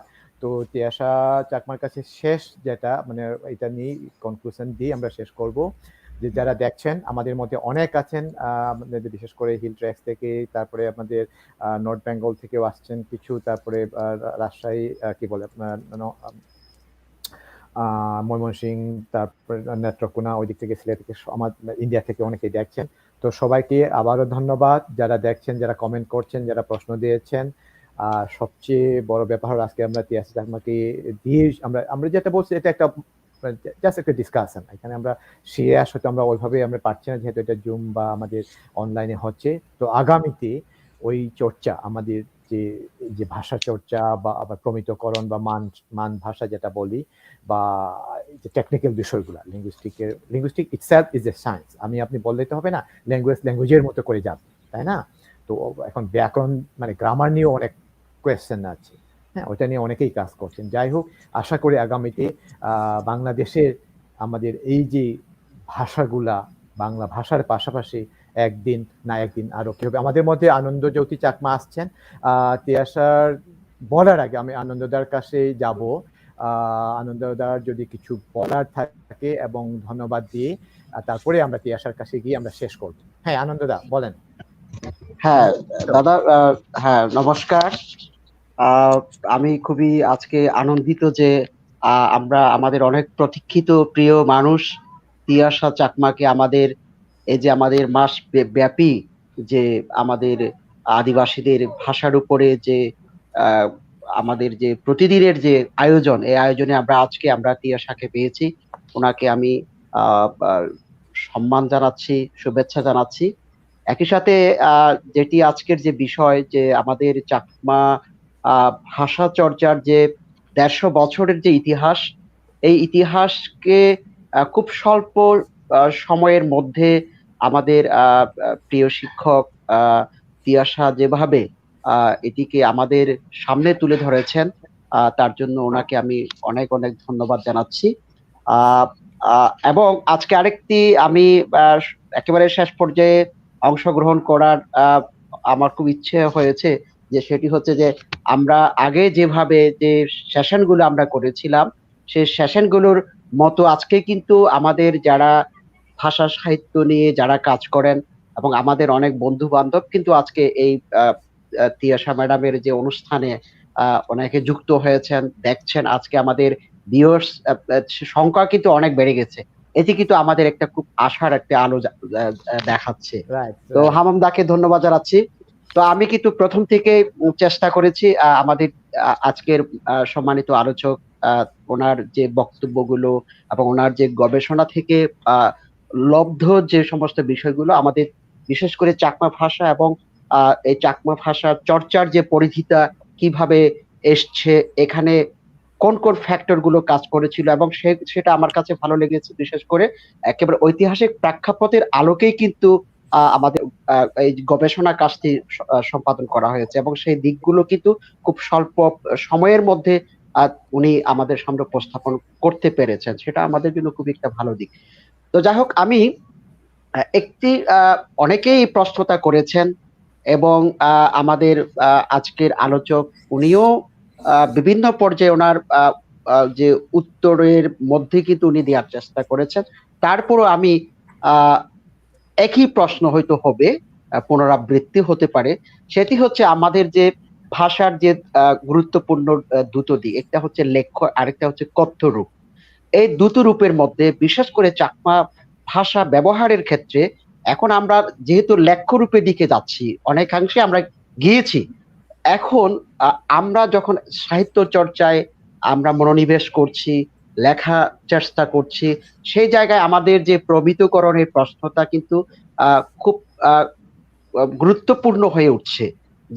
যেমন আমরা যেহেতু আমাদের চাকমা হরফ, এগুলো কিন্তু আমার ধারণা অনুসারে কমপক্ষে হলেও 90% মানুষ কিন্তু আমরা এখন আমাদের চাকমা বর্ণ দিয়ে লিখতে পারি না, এবং বুঝতেও পারি না। হ্যাঁ, সেই জায়গায় কিন্তু আমাদের একটা মাধ্যম হচ্ছে এখন বাংলায় চাকমা ভাষাকে বাংলায় লিখে প্রকাশ করা এবং সেটাকে সাহিত্য রূপ দেওয়া। এই কাজটা কিন্তু আমরা করে যাচ্ছি। আমাদের চাকমা ভাষাকে বাংলাকরণ করে বা বাংলায় লিখে সেটা প্রকাশ করতে হচ্ছে। এই জায়গায় কিন্তু আহ, আহ, আমরা দেখতে পাচ্ছি যে আমাদের চাকমা ভাষার শব্দগুলোর সঠিক যে উচ্চারণ অনুসারে লেখনের যে বিষয়টা, এই ক্ষেত্রে কিন্তু আমাদের কিন্তু অনেক জায়গায় কিন্তু আহ, বিভ্রান্তি হচ্ছে, বা আমরা ওই ক্ষেত্রটা না থাকার কারণে আমাদের কিন্তু অনেক জায়গায় কিন্তু সমস্যার সম্মুখীন হচ্ছে। এই জায়গা থেকে আসলে উত্তরণের জন্য আশু যে করণীয়, সেই বিষয়ে যদি আমাদের আলোচক মহোদয় যদি একটু আলোকপাত করেন, আমি সেটা একটু শুনতে চাচ্ছিলাম আর কি। আনন্দদা, আমরা কিন্তু হ্যাঁ, আপনার যদি কোনো প্রশ্ন থাকে আরো করতে পারেন, কারণ তিয়াসার কাছ কি আমরা আজকের পর্বটা শেষ করব, কারণ অনেক সময়ও চলে যাচ্ছে। ওনারও কাজ আছে, ওনার ওখানে গভীর রাত। আশা করি আমি জানি না নিশ্চয়ই। কি হচ্ছে আশেপাশে। একটা বাজে। হ্যাঁ হ্যাঁ হ্যাঁ হ্যাঁ। তো না, সে ঠিক আছে, কারণে আমি হ্যাঁ আছি এখন, অসুবিধা নেই। অসুবিধা নেই। এনিওয়ে, তো তিয়াসা, তাহলে আমরা ওইটাই যে আপনার এই যে আনন্দদার যে কিগুলা যে প্রসঙ্গটা নিয়ে আসেন ওইটার একটু উত্তরটি, তারপরে সর্বোপরি যারা আজকে যারা শুনছেন, আমাদের মধ্যে অনেক জ্ঞানীগুণী আমাদের শ্রদ্ধেয়ভাজন অনেক আছেন এবং প্রিয়ভাজনও অনেক আছেন। আমি একজন করে নাম বলতে চাচ্ছি না, অনেক হবে নাম বলতে গেলেই। তো ওনাদের উদ্দেশ্যে এবং সর্বোপরি শুধু চাকমা ভাষা না, আমি এটা করছি শুধু চাকমা ভাষার জন্য না, কারণ এটা একটা মডেল। কারণ আমি এই কাজটাকে করছি হলো শুধু আমি এই যে শিক্ষা, আমাদের এই যে আলোচনা, এই আলোচনা কিন্তু আমি মারমা ভাষার জন্য ঠিক, ককবরক ভাষীদের জন্য, আচিক ভাষীদের জন্য, কুরুক ভাষীদের জন্য। মনে করেন বাংলাদেশের প্রেক্ষাপটে এটা একটা প্যারালাল একটা প্রবলেম। হ্যাঁ, এটা শুধু চাকমাদের সমস্যা না, বা চাকমাদের কি না, মানে মানে প্রবলেম না, মানে চেতনাগত সমস্যা না। ঠিক আছে, যাই হোক, আমরা আয়োজকদের পক্ষ থেকে আবারও ধন্যবাদ, এবং আশা করি আগামীতেও আপনি যুক্ত হবেন। নিরন্তর শুভকামনা জানাচ্ছি। পাশাপাশি এটাও বলে রাখি, আমাদের কাজ আমাদেরকেই করতে হবে। ধন্যবাদ তিয়াসা। হ্যাঁ, ধন্যবাদ উপস্থাপক মহোদয়, জনাব ভামন প্রমোদ। আমি প্রথমে আনন্দজ্যোতি চাকমার কথা প্রসঙ্গে একটু বলি। সেটি হলো যে বর্ণমালার সেট, এই প্রসঙ্গে স্ট্যান্ডার্ডাইজেশন বা মান্যায়ন যেটাকে বলছি, এটি আপনার লাগবেই। সেটি লাগবে কারণ এটি আপনার এথনিক আইডেন্টিটি, এটি আপনার এথনিক আইডেন্টিটিকে নিশ্চিত করবে। ফলে এই স্ট্যান্ডার্ডাইজেশনটা জরুরি।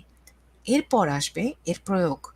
এখন যেটি বললেন যে সিংহভাগই আসলে এই লেটার বা এই অ্যালফাবেটকে প্রয়োগ করতে পারে না, হতে পারে সেটি। এখন এত বৃহৎ একটি জনগোষ্ঠী, যেতে অফিসিয়ালি 4.5 লাখের ওপরে, এখন সর্বশেষ 2011 সালের পরিসংখ্যান অনুযায়ী আনঅফিসিয়ালি সেটি 8-10 লাখের মতো।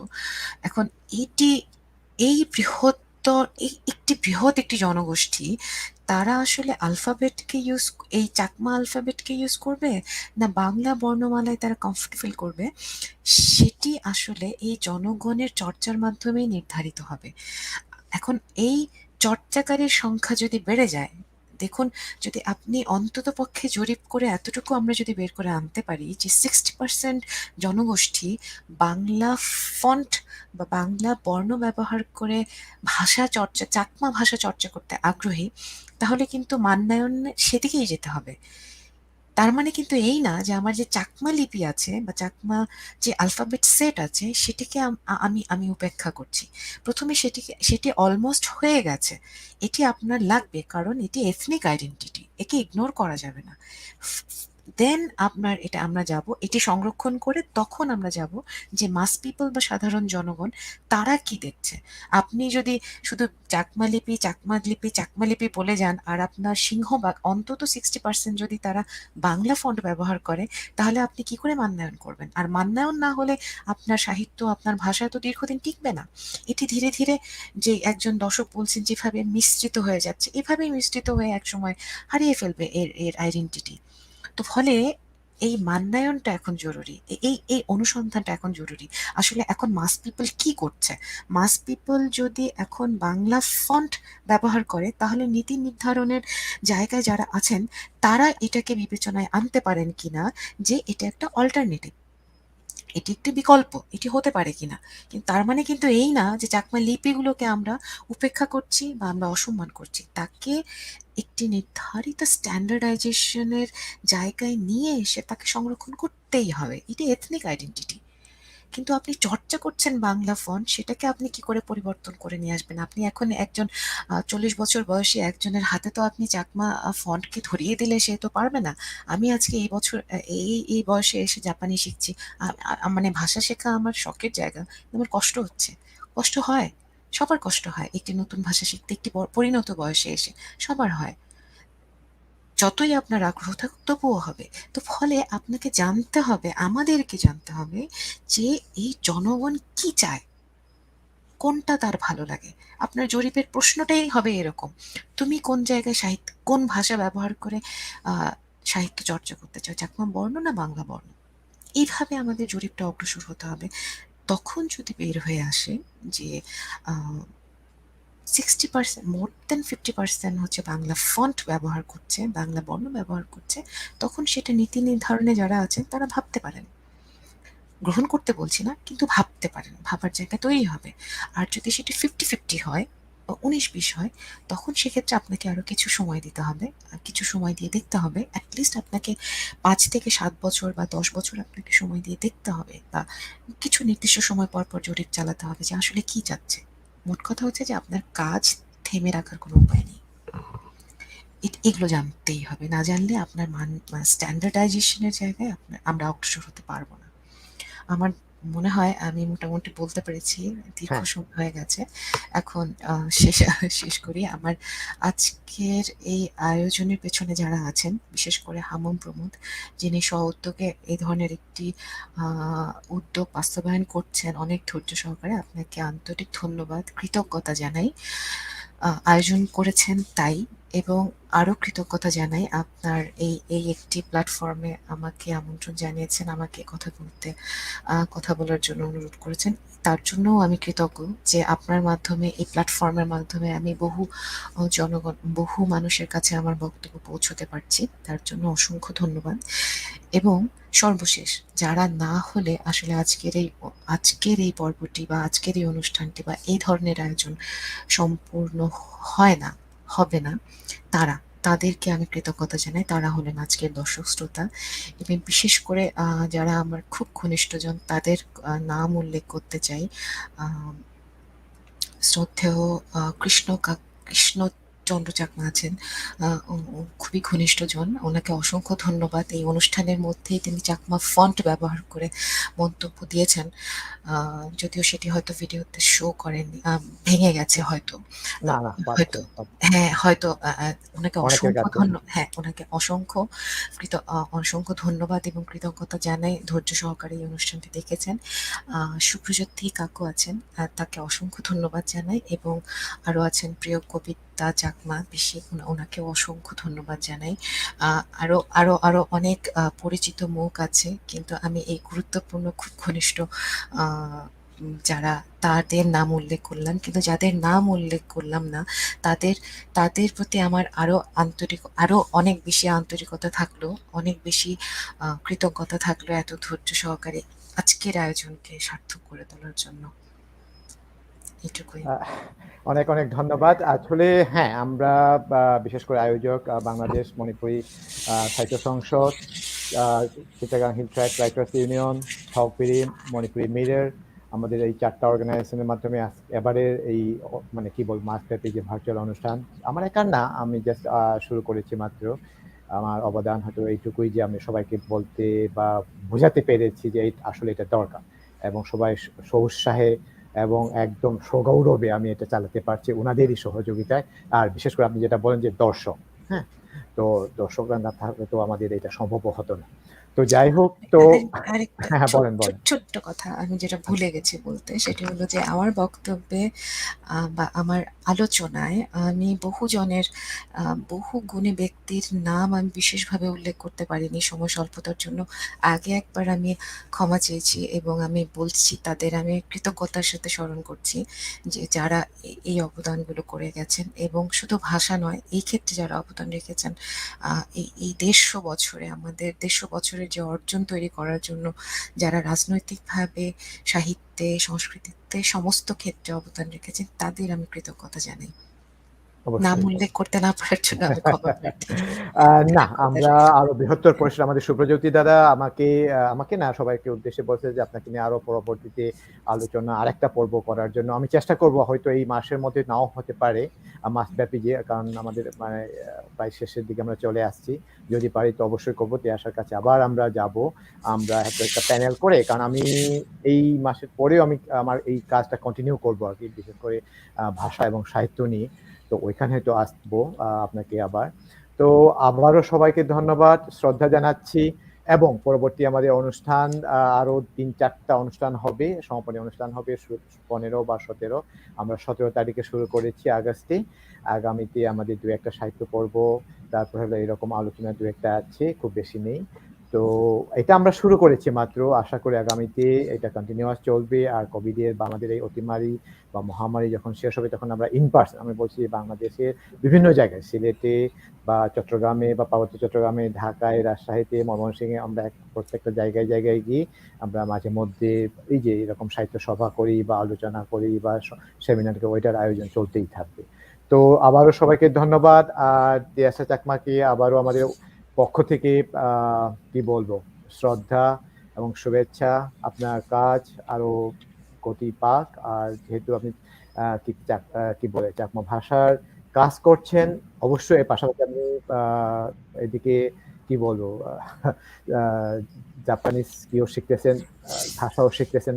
এই নিয়ে অনেকটা, এই যে এত ব্যস্ততার মধ্যেও যে আমাদেরকে সময় দিয়েছেন, আমরা অবশ্যই মনে রাখবো, আমরা যারা আয়োজক এবং যারা শুনছেন অবশ্যই। তো আগামীতে আমি জানি না, কেউ হয়তো বলবে বা না বলুক, আমি অবশ্যই বলবো আপনাকে, আমাদের এই প্ল্যাটফর্মে অথবা অন্য কোনো প্ল্যাটফর্মে আমরা আলোচনাটা চালিয়ে যাব। হ্যাঁ, এখানেই তো শেষ না, আরো অনেক প্রসঙ্গ আছে, ওইটা নিয়ে আমরা চালিয়ে যাব। ওইটুকু আশা রেখে আজকের মতো এইখানে লাইভ শেষ করছি। ধন্যবাদ সবাইকে।